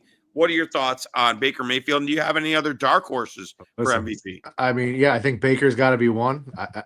Everything you said and then some. But here's your dark horse, former Giant. Who would have seen Daniel Jones in the Indianapolis Colts coming? I mean, there's no way it holds up. There's no way it holds. You're not wrong. But if you were to give him an award right now, you expected a little bit of Baker. You expected the Bucks to be good, right? And you expected Baker to be pretty good. What Daniel Jones is doing, I mean, there's not one person there. I mean, of course, Daniel Jones's parents didn't think he'd do this. There, but yeah. Nobody saw that coming. Daniel Jones' parents. His mom and dad didn't put money on him. Didn't see it. I really didn't. So, yeah, but I think those two going guys. Going back to your point, right? Of the rookies getting coaches fired. right? Rookies getting their coaches fired. I mean, look how much situation matters, right? The It's all Sam Darnold, situation. the Baker Mayfield, all these guys having these resurgencies in their career because of being with good coaches and somebody actually believing in them. Maybe, Yes. I know it sounds kind of trivial and silly and you can't quantify it or put a stat behind it, but somebody believing in you, for God's sakes, oh my goodness. I mean, Baker Mayfield obviously is talented to be a 101 and he's matured, right? Not everybody absolutely. steps in as a rookie and just knocks it out the park. So What's great funny? question. I'm gonna Google this real quick while you talk. But I was looking up. Go right ahead, man. I was looking at comps with for Listen, we're not Caleb computers here, my friend. before we came on. Baker Mayfield as a rookie, so rookie year in Cleveland. Everybody that He's ran him out of unbelievable. Cleveland, I think he threw for 28 3,725 touchdowns. yards, 27 touchdowns, 14 I thought picks, it was 28, 27. Yeah. a 93.7 quarterback rating. What do we You do? ran that guy out of town. Ran him out of town. And now Mind blowing. look at the purgatory they're in. It's unbelievable. Can you believe this? It's all getting the right man. Only the Browns. The right coach. Giants and Bears, my friend. At least we have a couple championships under our belt. Right. You have one? Bears have one? We got one. Just the 85. I've seen 2 Super Bowls in my lifetime. Hey, it is what it is. You know what's crazy? And we're going off on a tangent, but who cares? That's what we're here for. This is us guys talking ball. I talked before you came on. It's like the barbershop, except without the haircut. We're talking ball. We don't need those anymore. No, we don't need a haircut. It's getting thin. I want it to grow. Anyhow, that's my first recollection of a Super Bowl. Was the 1985 Super Bowl Bears Pats. Reason being in Connecticut. I remember being 85. I was 8 or 9 years old. Yeah. I remember my dad inviting me to his buddy's house. For me, this is like a big deal. I get to go to a Super Bowl party. It wasn't a huge party, but there was 15, 20 guys there. And everybody fired up for the Patriots being in Connecticut. And they got ahead, if you remember, 3-0. They did. 3-0 Patriots. They did. And then it was just absolute destruction from that. And that Bears defense, and obviously I'm biased to my 86 Giants. That's the best defense I've ever seen. Yeah. Maybe the 90, was it the 90 Ravens? The 2000 Ravens. 99, 2000 Ravens that beat the Giants, and the 85 Bears are the 2 best defense I've ever seen. Yeah, I agree. And that's the first game. That's why I'm a Bears fan 4 years later. So living in Connecticut. Oh, really? That's what so I would have been 6 years old. I remember my mom was married to a guy at the time that was from Chicago, could have cared less about football, but we watched the game. We watched the game because he was from Chicago. And the Bears won. So when you're a kid, who do you like? You like the team that wins. So you go. Now, had the Pats look at your son with the Chiefs. Had the Pats won. My life's easy. I win 7 Super Bowls or whatever it is at this point, and everything's great. Instead, I suffered through 40 years of abuse and torture and people talking junk. The Super Bowl. You got, was that 2005 or 6? 7. Yeah, 2007. Yeah, the rainy Miami game. Hester with the return kick. Yeah. Oh, Bears. All right. We're going to go on a tangent here, and we're going off. It's like being at the sports bar. That's what we're here for. One of my greatest, and trust me, I've had plenty of bad ones. One of my greatest gambling hits of all time. And this was before gambling became mainstream, and now it's all legalized, blah, blah, blah. A friend of mine, Derek Tolman, you got to pay the Tolman. This is old school. We lived in an apartment together, and we had the Super Bowl on. We had a little Super Bowl party. And we had the little screen up of this gambling site that we were using. And we kept hitting refresh to see first team to score. Drinking, having a good time. Hey, we're going to take first team score. And then we got in the mindset, we said, whatever team gets the kickoff, no matter who it was, we're taking first team to score. So usually before the coin flip, they shut those things down, right? Those things are closed, right? Betting is off on those. All bets, hold on, it's like when they do the advantage, roulette, right? Yeah, it's an unfair advantage. No more bets, right? Well, they flipped the coin. I believe, I can't remember if Bears won the toss. I think they did and chose the ball, but I could be wrong. Whatever it was, the Bears were going to get the ball first. So as soon as they say Bears getting the ball first, we just went nuts. We just kept clicking, betting as much as we could on Bears before first. Devin Hester returns the kickoff, and it was pandemonium in my apartment. That's awesome. We went absolutely berserk because as soon as the Bears won they're going to get the ball, we went nuts. And away we go. So Yeah. we've had plenty of horrible stories, but that rings a bell, and that reminds me of one of my greatest stories. Man, I remember back before that happened, nobody'd ever returned an opening kickoff in a Super Bowl. And I remember the Yeah. bars up here used to give away like cars and vacations. If you were at the bar and somebody returned the opening kickoff, somebody went. And so somebody went. I remember this bar I used to go to in Gee. Enfield, winning a car because Devin Hester returned. They don't do that anymore ever since No, Devin Hester. yeah, I think that put an end to it.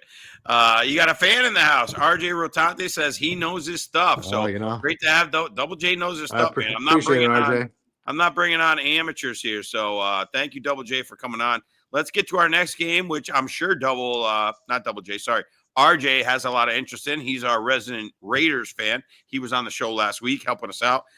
He's a big Raiders fan. Raiders at the Chiefs. Chiefs -12. No Brock Bowers. He's been officially ruled out. He was apparently at practice, but didn't do squat. Genty's going to play. I saw Jacoby Myers is questionable, but he should play. Geno Smith has been terrible. I'm kind of surprised by that. I've never been a Geno guy, but yeah, he's really looked bad. And even the win against the Titans was not beautiful. And then you got the Chiefs, who big spot against the Lions. The Chiefs are the Chiefs. Obviously, your son, big Chiefs fan. I'm trying to think about the injuries. Rashi Rice is back.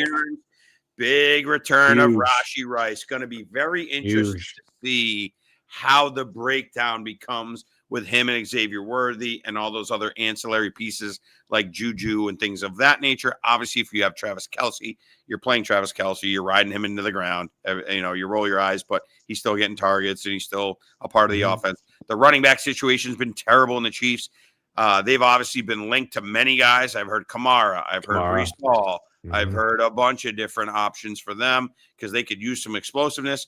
And we talk about, obviously, the Chiefs' record is not what we want it to be, but this has been a resurgence. This is one of Patrick Mahomes' best seasons. He's having a great season with a mishmash of people. What are your thoughts on this game here, Chiefs and Raiders? Yeah, Mahomes, nobody talks about Mahomes for MVP. It's kind of like with Bill Belichick with the coach of the year all those years. That you win all the time, but after a while, you just expect it, right? But to your point, mash unit at receiver all year, winning games, winning close, winning ugly, but winning, and now getting guys back. Mahomes could make a run at that MVP. 12 points seems like an awful lot. Division rival game, but the Chiefs at home, 12 points, a lot of points. Right? Yeah. What's wild with Mahomes is, he had a quarterback 11. I'm talking fantasy wise.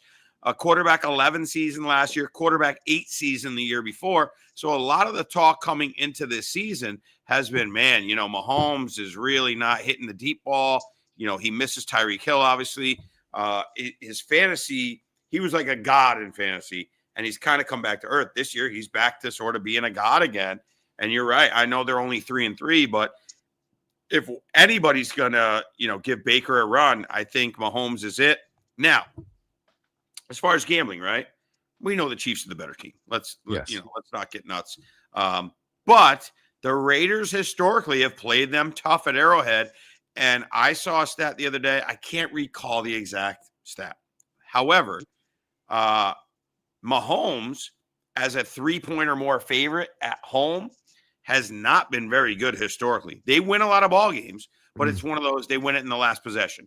They win it. They do just enough to win. He has not been very good laying a huge number. 12 points seems like an awful lot to me. Also seems like maybe one of those over possible plays, right? Chiefs offense been playing good. Raiders defense is not good. Aside from Max.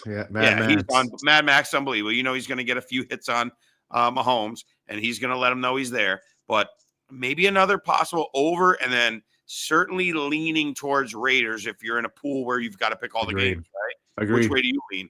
Yeah, I agree. 12, anytime you see 12, you got to really consider what you're doing. And I would gun to my head, Raiders plus the 12. Yeah, seems like a lot. I'm not going to be happy with it, but I'll take the 12. Yeah, you always have the opportunity for the back door. I just, professional players giving more than 10 is it's just a lot of points. It's a lot of points. Anything can happen. If the Raiders get up early 7-0 and you're up 19-0, it's hard for me to lay 12 points. Yep. So I'm either going to do nothing or I would take the Raiders division, especially division, they game. know each other. Absolutely. They're not going games to pull any fast ones. Yeah. Maybe Rashi's a little slow to come back, and things of that nature. I kind of like it. All right, we're on to the 4:00 games. We're getting there, Jay. I promise we're getting there. We'll try to get you out of here. I'm here all night, buddy. I'm in no rush. Beautiful. I'm here for you, pal. Glad to hear it, man. You and me both. Colts at the Chargers. You're surprising. Daniel Jones led Colts, getting 2 at the Chargers. We're on to the 4:00 games. 48.5 total, which seems like a lot, but the Colts have been scoring. I got word that Josh Downs is out.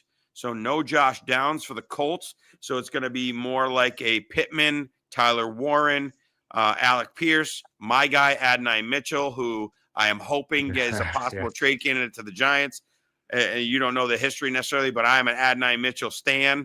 You have him on. I've seen him on all your rosters. He's on every team I got. He's your new Kyle Pitts, buddy. I actually traded for him today in Dynasty. I gave up a second-round pick, which a second-round pick is like, I mean, it's valuable. There's no doubt, but it's not. And I got Adonai in a third-round pick, and I'll do that all day because I still believe in the kid. Just the talent, just a kind of freak athlete. I was hoping he might be on the Giants' radar for a trade as they're looking for a receiver. So he's going to play. Alec Pierce, obviously. Jonathan Taylor, what a resurgence. Yeah. I think he's running back 2 on the year, if I'm not mistaken, but he's up there. Obviously, you're playing him. And Daniel Jones, unbelievable. Talk about situation. Shane Steichen saving his job, no doubt about it. And he looks to be, it's one of those things like as you and I, we talk about Dynasty, Daniel Jones, I'll take him this year because he's going to play. Well, I think he's earned. I mean, he's their quarterback. I mean, I don't think he's going anywhere. They're 5-1. He's Sam Darnold at this point, right? I mean, this is Sam Darnold all over again. And then now you as a Bears guy with Colston Loveland getting drafted ahead of Tyler Warren. Is there any jealousy? Is there any? I think it's more so that they're just using him more, correct? Yeah. And Loveland missed a couple of games, so we'll see. I mean, it's way too early. I was surprised that Warren wasn't the call if they were going to draft a tight end because everything you read said this is the guy. It's too soon. No jealousy yet. Not yet. We'll see. That's one of those ones you got to let it play out, right? I'm sure you're hearing the same thing from friends, especially being up north, saying, "Oh, you guys should have took Drake May. We got Drake May. You got stuck with Caleb, right?" Still too early for that. Way too early. Let's give it another year. Or you should have got Jaden Daniels. Right? Let's give it another. Let's give it some time. Yeah, we'll see. As far as the Chargers go, Kamani Vidal, a breakout game. Picked him up for $1 last week in your league. Oh, did you really? I did. Do I believe it? No, but you could do worse, right? There's so many injuries at the running. I mean, you got to play him. He got a lot of use. Listen, let's see what. Let me look him up. I like to look a great week last week. I like to look at snap shares a lot of times, like how much are they on the field? Kamani Vidal, and obviously it was against a soft Miami defense. Mm-hmm. He was on the field 67% of the time, so that's pretty good. So he outtouched Haskins big time. And Haskins is banged up. I saw Haskins questionable. And there's one thing is Jim Harbaugh's going to run the ball. He's going to run the ball. He's going to get work, and Herbert's going to open things up for him. So I think he's a solid play this week. Lad McConkey with a kind of comeback game. I know he's been disappointing a lot of people. Yeah. He had a pretty good game. Excuse me, real quick. I want to look up. I'm looking up Quentin Johnson because that makes a big difference what you do with those guys. But he missed last game, which is why we kind of had the breakout game. Quentin Johnson, let me see what I'm getting. Latest news, he's going to play. He practiced in full Thursday and Friday. He's going to play. So, maybe temper your expectations on McConkey, Keenan Allen. They kind of spread the ball around. You're never sure which game it is. Tight end-wise, though, there's kind of a sleeper dark horse tight end, Aronde Gadsden. I don't know if you know this name. Yeah, He was a 5th-round pick, but I saw something on Twitter that he was – the first read for Justin Herbert on 35% of his dropbacks. He got 8 targets, 7 catches. He's 6'5", 240 pounds, rookie 5th-round pick. But that's when a third of your dropbacks, he's the first read and first target. It's got to open your eyes a little bit.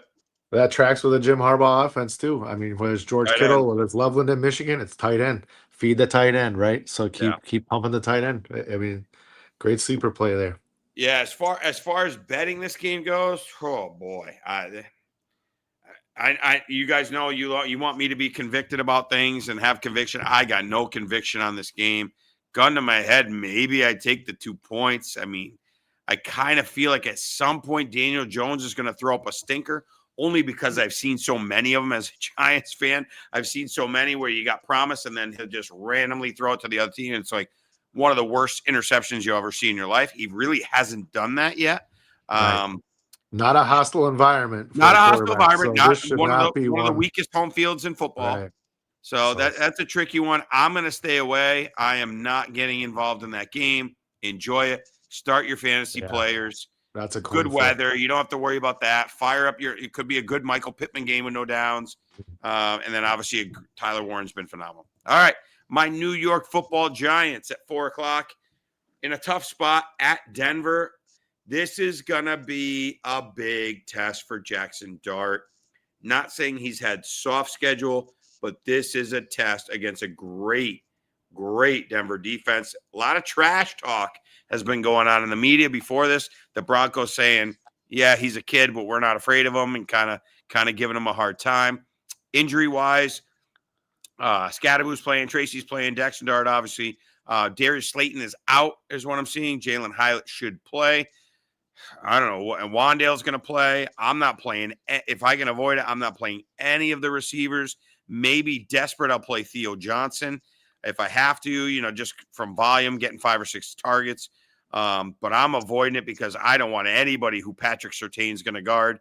He is unbelievable at shutting people down. Look what he did to Garrett Wilson. I mean, just look what he's done all year.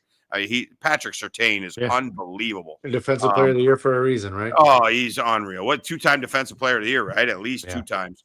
He's unreal. So obviously you can't feel comfortable with any of your Giants receivers. Broncos side of the ball, Bo Nix is kind of sophomore slumpy a little bit. J.K. Dobbins has been great. We haven't seen much from the rookie R.J. Harvey. Cortland Sutton's been okay. I think this is a good spot for Cortland Sutton. I think he's a good play if you're playing daily fantasy, DraftKings or something. If you have Cortland Sutton, you're playing him. Tight end wise, Evan Engram each week gets a little more involved. Good players, maybe a revenge game against the Giants. He's always solid, as long as he's healthy. And then, but the ancillary pieces for Denver, it's really, you can't really feel fired up about Troy Franklin or Mark Mims or any of those guys. So from a fantasy perspective, this is not a great game. No, this could be ugly. This could be shades of the Jets last week. Low scoring. The under looks good. Even at 40, the under still looks good. Nobody that you're excited to start on, really, on either side, probably. What are your thoughts on Dart and Scadaboo and the whole, just the energy and the vibe they're bringing to the Giants? I'm obviously fired up. Right? Yeah, you should be. But I'm not in Connecticut. I'm not around a bunch of Giant fans. What are you been hearing? The Giant fans are excited up here, and they should be. Hope, right? You have hope, right? It's all you want. He comes in, it's a breath of fresh air. It's not Russell Wilson. It's not Jameis throwing picks. It's not Daniel Jones tripping over his own feet. It's a breath of fresh air. And Scadaboo, it's hard to not love a little dude that's just balls to the wall in every play. Head first, doesn't care. Oh my God. He might only play 4 years, but he's going to make it a fun 4 years for you Giants. I would not plan on him having a crazy long career playing the way he plays. But I talked about it last week. If you're on that team and you're side by side with him and you see him doing that, how do you not put your heart and soul on the line seeing that? Right. That's just a franchise changer or an aura changer, whatever you want to call it. I think the Giants are definitely trending in the right direction. You should be excited. And the rumors, big rumors, which I'm happy to hear about, because one of the things that made me so sad is Dart comes in, we win the game against the Chargers, and Neighbors goes down. And you want to see them. I don't have any hopes of, thoughts of us making a run or going to the playoffs or whatever. I want to see promise, and I wanted to see that Dart and Neighbors connection blossom and grow, get a year under the belt, and then next year we take off to the moon potentially. It's a bummer that he's out, but I like that the Giants are being aggressive to get him a receiver, because that's the worst thing. And think about Daniel Jones. I talked about this last week. Daniel Jones, right? He goes to Indy. Obviously some stability, good offensive line, but weapons. And he never had great weapons. No, he had nothing. Never had any weapons. No. And I don't want we talked about that. Yes. You saw it a bunch against Philly. Luckily, Philly just laid an egg defensively. but there were a bunch of plays, if you watch that game, that dart drop back, and there was nobody to throw the ball to. Right. And so he had to create and make something happen. Right. And I love that they're trying to go get somebody. I've heard him linked to Olave. I've heard him linked to Waddle. I've heard him linked to this Adonai Mitchell, my guy. Oh, my goodness. Come on. Because you don't want that to stunt his growth, right? That could stunt your growth. And then you get happy feet, and then, That's right. You're right. I go back. You brought up Justin Fields earlier. His rookie year with the Bears, pulls blunder, or I'm sorry, his second year. His blunder was he gives up a second rounder for Chase Claypool at the deadline. Mm-hmm. Wrong guy, but to your point, it's the right idea. This is exactly what the Giants are doing. You can't judge a young quarterback when he's throwing to me and you out there. You got to get him some guys that can get down the field. And right now he doesn't have that. Then he's going to run around with his hair on fire. We got a question in the chat from Jacoby. Should the Giants try to trade? I mean, absolutely, they should try to trade away Russell Wilson. Who's going to take him though? And what are you going to get? I mean, now he's on a 1-year deal, so I mean, it's not like somebody's got to inherit a bunch of money. There's no money really involved. You need a big injury somewhere. Somebody's got to get injured. Yeah. Similar to what you got with Flacco going to the Browns or going to the Bengals. And what was that? That was like a 5th, 6th round swap. Yeah, you're not getting anything for him. But you're not getting anything. I've heard a bunch of people saying, trade him. Oh, he'll go. You're not getting a 3rd round pick or a 4th round pick. No, you're getting junk. You're getting 2 footballs and a tee to kick the ball from. You're not getting anything. Or a pick swap. A pick swap. Exactly like they did with Flacco. I'm kind of surprised that Jameis hasn't been in play a little bit. I mean, he's intriguing. Russell is what Russell is, but Jameis, he flings the ball. So I'm surprised he hasn't drawn a little more attention. I mean, I know he's a wacko. Yeah, don't get me started. Don't get me started. I was so fired up when they signed Winston, and then 2 days later, 3 days later, they bring in Wilson, and I went into depression. Yeah, because I wanted to see Jason. I would have too. Yeah, and I guess again, if there's an injury that happens somewhere, I know there's a lot of talk of Jameis going back to the Saints, but Rattler's been pretty good. So Rattler's been decent. There's no point, but Jameis, those guys are good to hold. Something major goes down, especially if a team's like in the playoffs, right? You're 6, and that's why the Bengals did what they had to do. That was a huge move for the Bengals. 2-4. I'm hearing that Burrow's going to try to come back early December, survive, be around, somehow get the 500. If you're in the mix, right? Don't bring him back if you're not in the mix. But if you're in the mix, with the more playoff teams that are involved, right? 7 playoff teams make it now? I mean, you can be a game. You can be 9-8 and make the playoffs, really. Right. With all the parity. So if you can hang around 500 till Burrow gets back, then you got a shot. Yeah. All right. We're going to keep on cruising. Let's see. We're still at the 4:00 games. We're all getting close. We're getting close, Jay. Packers -6.5 at the Cardinals.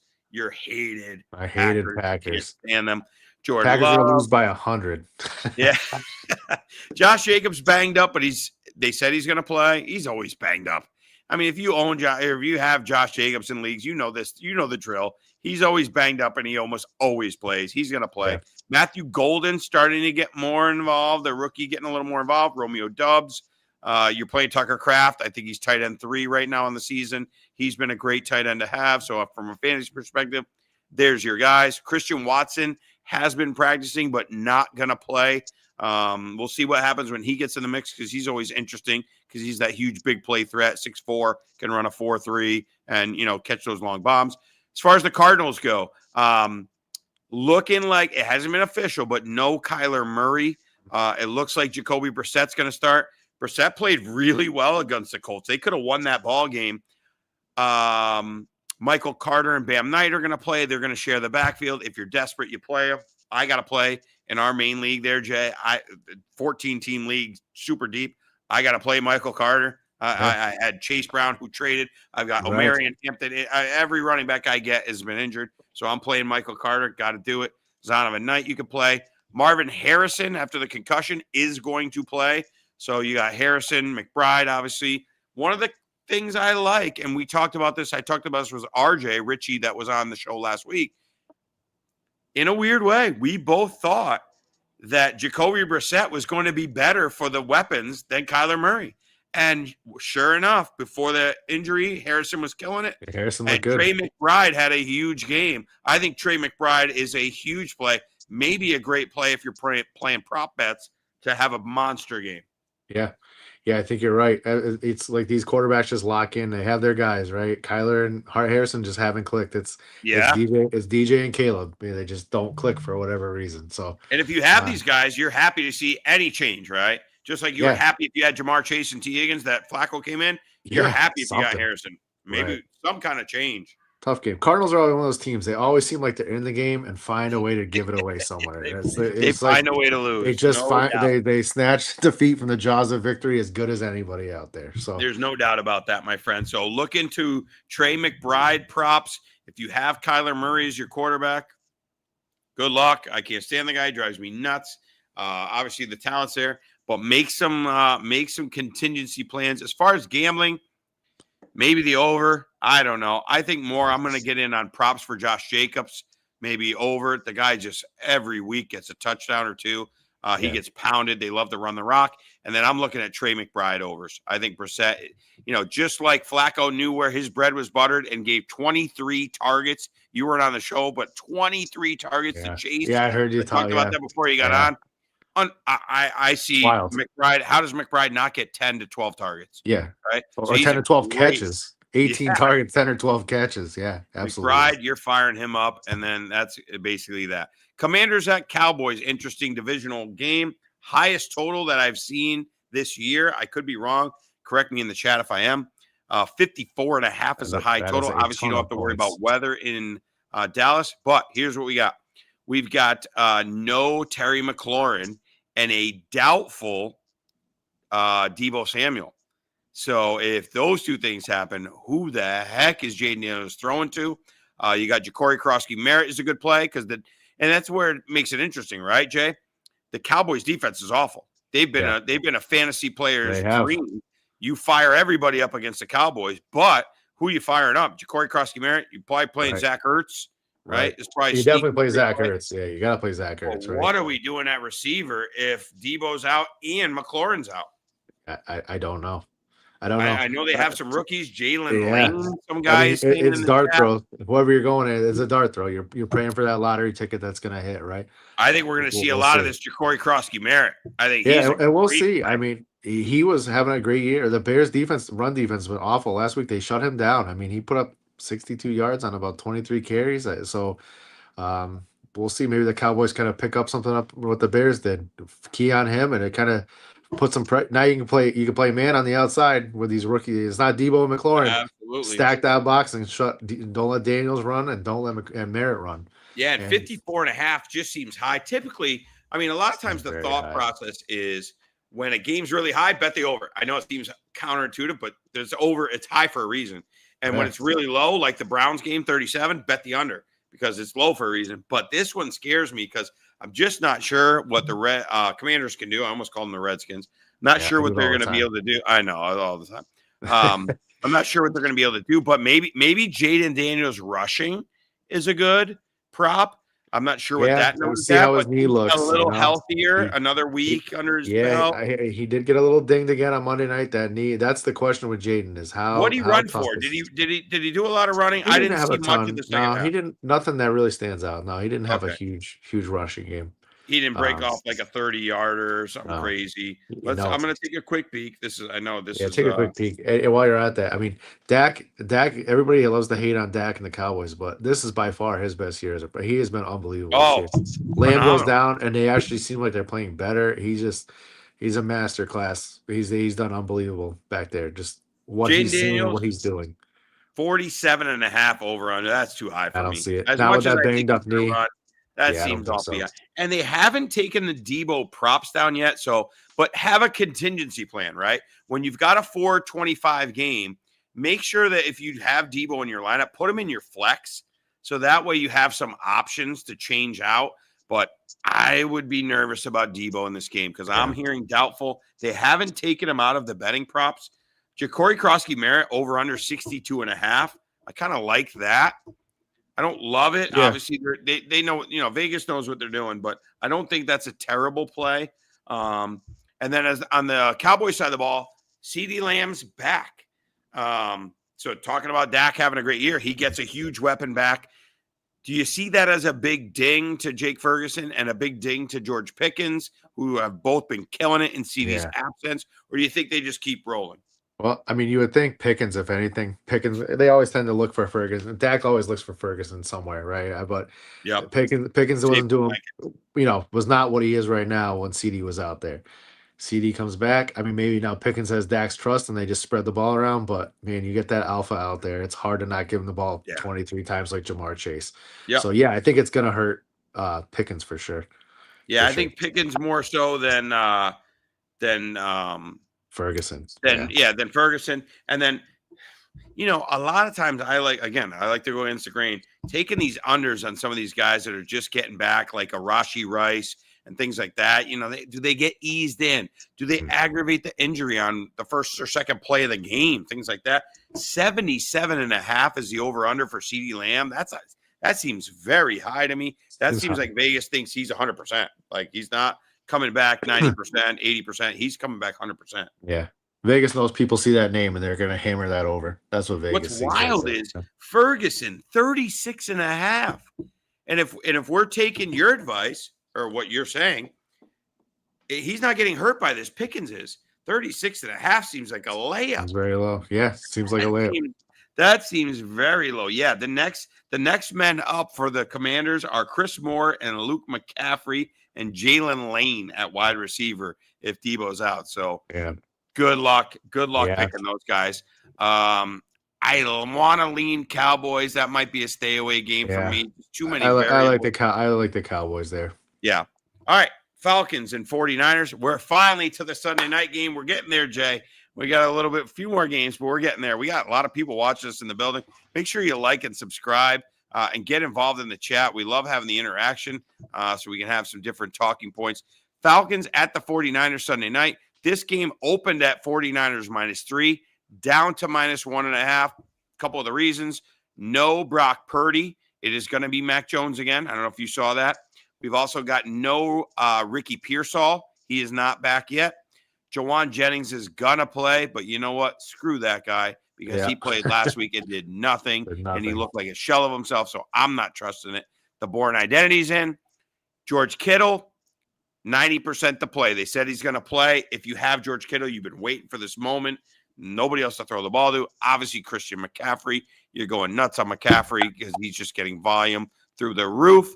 And as far as the Falcons, huge win. They were one of my big bets on Monday night. Big win against the Bills at home on Monday night. They've got Darnell Mooney, I think I saw, is still probably out. Drake London, Bijan, wearing the jersey, Penix. What are your thoughts? Anything you got to add on this Falcons 49ers game? All I know is these are two teams I just can't seem to pick right this year. I don't know what it is, but I take the Falcons with the never works for the same with the 49ers. Falcons traveling on the West Coast, it's always tough. That's a long trip. I would lean 49ers personally. I just they'll find a way. They're going to tough their way through this one. Penix is a tough place to go for a young quarterback and on a especially off a big win, short rest. Prime time, standalone game. It was prime time Monday, but it was not a standalone. Yeah, the Bears Commanders on the other channel. So 49ers off a loss. 49ers off a loss, motivated, kind of need a win. You get starting to see some guys come back, like you said, with Kittle back makes a huge difference, obviously, to that offense. And Mac Jones plays well. Shanahan's got him playing good football. So we talked about it last week. He's another one of those guys that the situation, right? Yeah, he could play a little ball. Sam Darnold, Baker Mayfield. Mac looked good at the end of the year last year in Jacksonville. He had 4 or 5. Brian Thomas put all those points up last year with Mac Jones. And if you're a fantasy owner, you know what the struggle's been this year. I am. Yeah. So Max got ability. Darnell Mooney officially questionable. So listen, we get a lot of good news on Friday nights, and which is why we're having the weekend update. That's why we call it the show. We want to update you on the injuries and all the stuff that's pertaining to the football games on Sunday.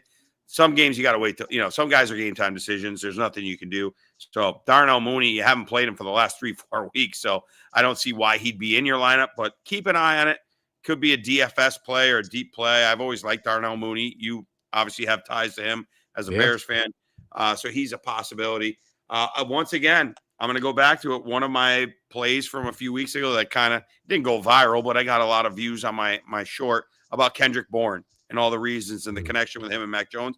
And I still don't think that the sports books have caught up. I saw it earlier. Let me just double check, so I'm giving you an accurate number.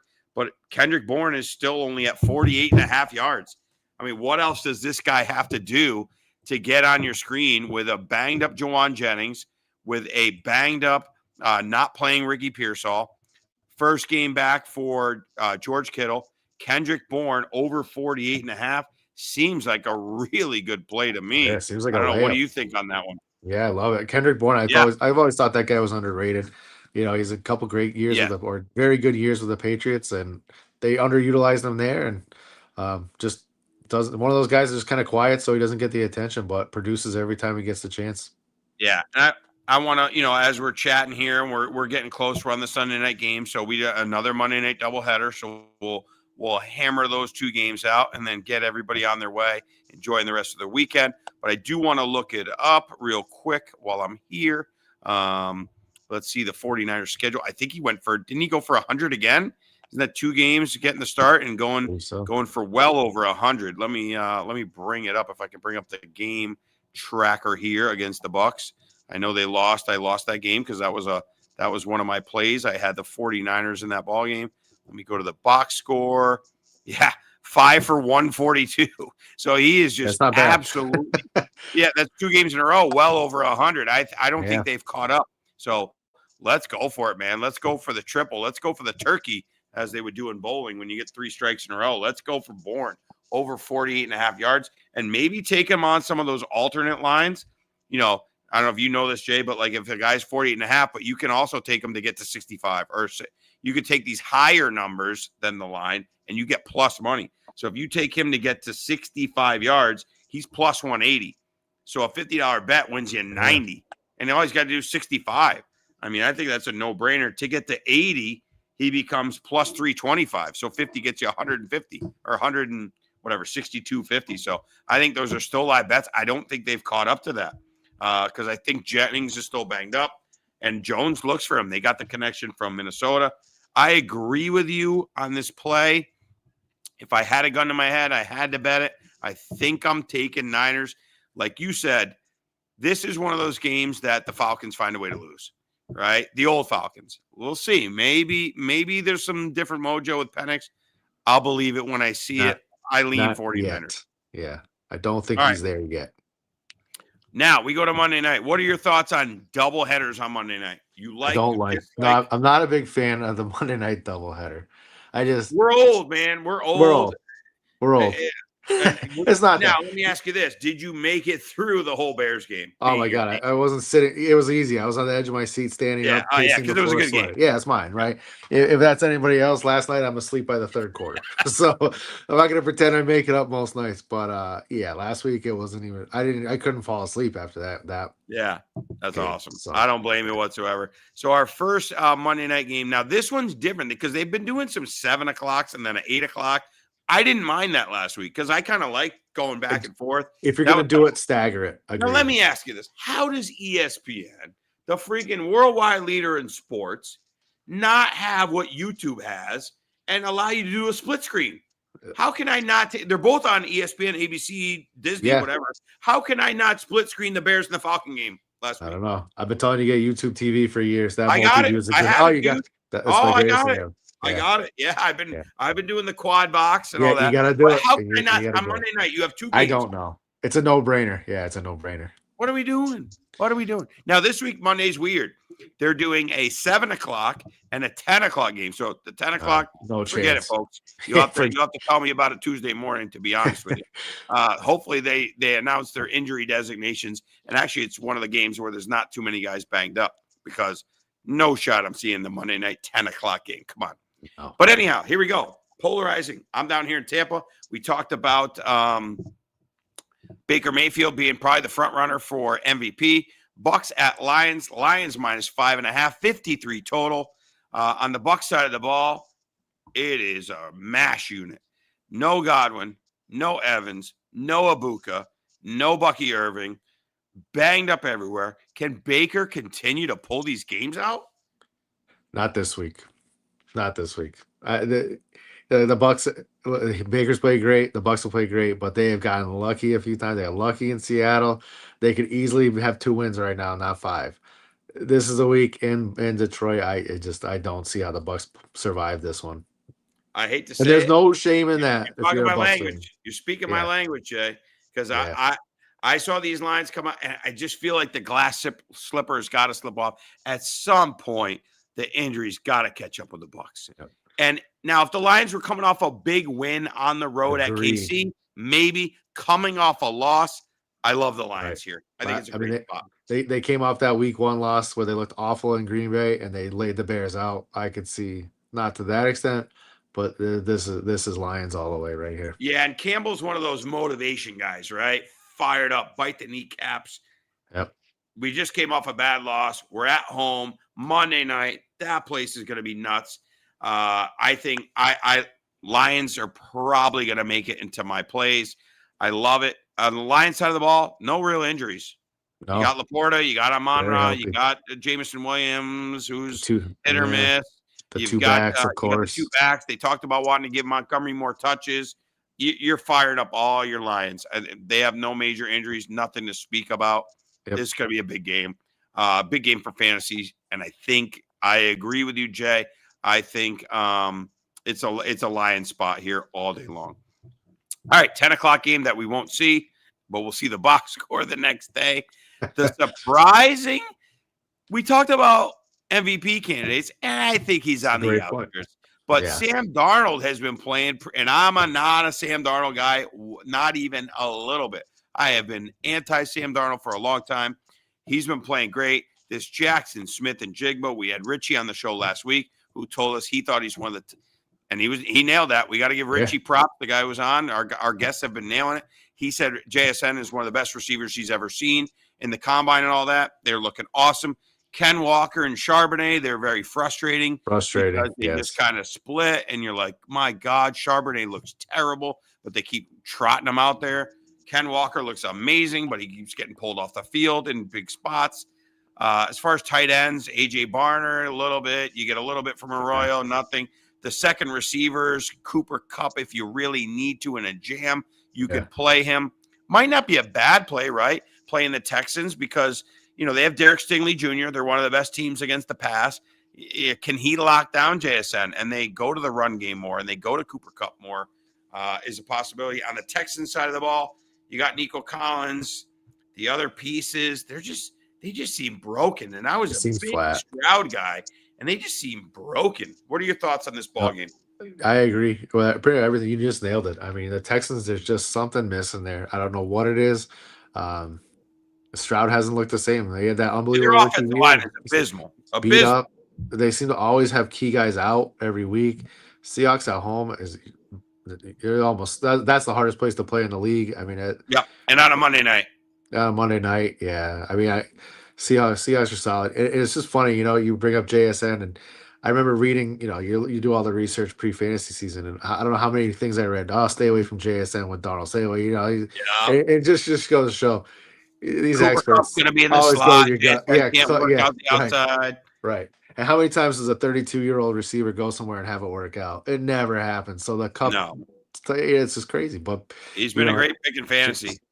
JSN is a monster. I would say, obviously, I'd have to really dig deep, but just off the top of my head, JSN, Javonte Williams, Jonathan Taylor, probably some of the best value picks you could make in all of fantasy this year. It's funny you say that. I saw like a meme thing come up the other day, or just like a stat come up on Instagram, and it was like the most consistent guys you find on 6-0 teams right now, and those are like 3 of the top 7 guys. Really? And that was just off because the top of my head. Just undervalued guys that Garrett Wilson was on that list because everybody was down on him with Fields, and you take out last week, he's been great too. So especially relative to value, or whether it was an auction price or a draft position, he's been well exceeded, all those guys have. And that's the key, the value, finding that value.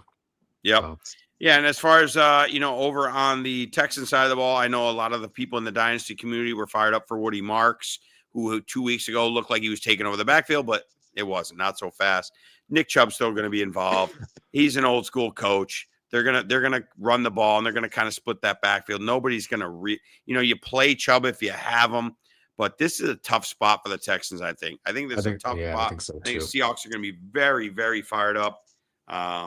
and I'm leaning Seahawks. And it just Stroud they haven't addressed the O-line. It's like they remind me of the Giants for a while with Gettleman, where they weren't addressing the O-line, and you just got these random guys, and he's just getting killed. And now he's getting happy feet, and he's just kind of throwing it away, and he's not, peppering. I mean, why is Nico Collins not getting peppered? He's been invisible. Yeah, invisible. Agreed. Very frustrating. So we're right around that 2-hour mark, Jay. I know I held you a lot longer than you were planning on, but again, thank you. This was fun. This was great. This got you away from all the hustle and bustle. Hope you enjoyed talking ball. I want to have you again, for sure throughout the season. I think, you got some fans out here that really loved your insight, everything you brought to the table. So thank you so much for joining us. I'm going to have you. Man, appreciate you. I'm going to give my final picks here, but Jay, thanks again, man, so much. Anything else you want to say before you head out? Go Bears. Good luck to your Giants this week, buddy. They might need it. Buddy. Appreciate you being on here, man. Have a great weekend, and we'll be in touch, man. All right, buddy. Take care. Right. You got it. All right. Once again, thank you so much to Double J for joining the program. Absolutely phenomenal insight. Great. I mean, the guy, he knows his stuff, right? And like Richie said in the chat, he really knows his stuff. So we're happy to have him on here. And we're going to try to bring you people that bring something to the table, right? We want to bring you some value. And again, this is talk. Thank you, everybody who was in the chat. We had a pretty good chat tonight. So I appreciate everybody that was in the chat. And we're going to do this every week. Obviously, the time may change. We're going to shoot for this 6:30, 7 o'clock. If you like and subscribe and you click the notification bell, then you'll get those alerts when we're going to go on live and things like that. And you'll get my shorts. I'll probably put some out for Sunday morning with some of my prop plays. But now, without further ado, let's get to Dustino's 5-pack of plays for this week. We're going to start with the Vikings and the Eagles, okay? Game that we talked about earlier. We're taking over 44. I'm going to write it down so we have it so we can put it in the chat after. Over 44 Vikings, Eagles. I just think this is a game that there's so many weapons and very, very underwhelming defenses. We talked about it with Jay on the show a little bit ago. Both defenses have not been what we thought preseason, and you got to adjust to that. And I don't think the line has adjusted. I think this line should be more like 47. Give me the Vikings and the Eagles over 44. We're going to take a crazy one. Sometimes I talk my buddy Brian Exner, a.k.a. OE, a good friend of mine who we may have on the show during college basketball season. He's a great college basketball guy, a lot of knowledge. Sometimes we got to hold our nose. He and I used to have a lot of fun together. We used to go out on Friday nights downtown actually Saturday nights. We used to go downtown Orlando on a Saturday night. And the next morning we'd wake up a little groggy for reasons I'm sure you can understand. We'd wake up a little groggy, and he had this stuff. I think maybe you could correct me in the chat or something. I think it was called green vibrance or green whatever, and it stunk. You poured it in your water or your orange juice. You mixed it up. It was the worst smelling thing I ever smelled in my life. You drank that stuff, you felt like $1 million. I had all kinds of vegetables and vitamins and fruits and blah, blah, blah. So we used to have to hold our nose.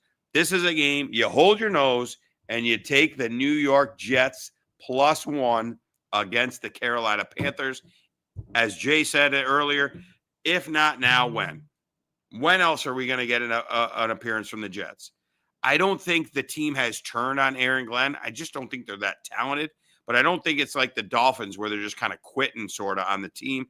I just think they've just been out-talented. Are they out-talented against the Panthers? I don't know. Can they stop Rico Dowdle? That's going to be the question. If Rico Dowdle's able to run wild, they're in trouble. But give me the Jets +1. Just got a feeling we see a spirited effort from your New York Jets. The next game we're going to take the Detroit Lions -5.5 against the Bucks. I've gone against the Bucks last week. It cost me. I'm hoping to go against them again, and this time for it to get me some money back. We're going with the Lions. Great spot, coming off a loss. Dan Campbell getting them fired up. Especially off the loss, and the Bucks, the injuries just catching up. I mean, come on. They can't keep catching light in the bottle. I know Mayfield's playing out of his mind, but this is just such a bad spot. Yes, the back door may be open, but I could see the Lions really laying the hammer on them. Again, it's a night game in Detroit. They've become one of the best home fields in all of football. So I am going to go ahead and take the Lions minus 5.5. And you know me, I take a lot of underdogs, but we're going with another favorite. We went 2-0 on Monday night last week. We're hoping to go 2-0 on Monday night this week. Jay and I just got done talking about this game. We're going to take the Seattle Seahawks. The Seahawks minus 3, the home field advantage, playing really well. Tough spot for the Texans. Not believing in the Texans offense. Not looking good for the Texans. Just something is not right with them. And I just think the Seahawks have a better roster, a better team. Sam Darnold's playing well. I like the Seahawks laying the 3 Monday night, hostile environment. They are going to be absolutely fired up in Seattle. And I love the Seahawks. And our final game of the week, we're going to take the Las Vegas Raiders plus 12 against the Chiefs. Historically, Patrick Mahomes, not a great quarterback, not a great quarterback, not great covering the spread when he's giving more than 3 points. 3 or less, take Mahomes all day, right? He just did it against the Lions on Sunday night. He was minus 2, 2.5. I think it may have went to 3 at game time. They covered that game. We love that game. Giving 12 is a whole nother story. Pete Carroll, good at blackboard, the bulletin board material. He's going to get him fired up. Max Crosby can still get after the quarterback. Rashee Rice, first game back. Sometimes when a guy's first game back, trying to integrate him back into the offense is a little awkward. So give me the Las Vegas Raiders plus 12 points playing against the Chiefs. Again, division game too. When you're given a ton of points in a division game, that's always a tricky scenario. So I really, really like the Raiders plus 12. So there you have it. Over 44 in the Vikings game. Eagles. We got the Jets plus 1. We got the Lions minus 5.5. We got the Seahawks laying 3. Let's see. We've got the Raiders plus 12. There you have it. Those are our plays. There's Dustino's picks. We'll put them in the chat so you can see. Like and subscribe to the channel. Thank you so much for being with us. We hope you enjoyed today's program. If you're listening on a different day and didn't join us live, that's cool. Listen to us on Saturday. Listen to us Saturday night. Listen to us Sunday morning. A lot of this stuff will pertain. We hope you got a lot of information injury-wise. Great insight from Double J on the Bears and, how they're looking.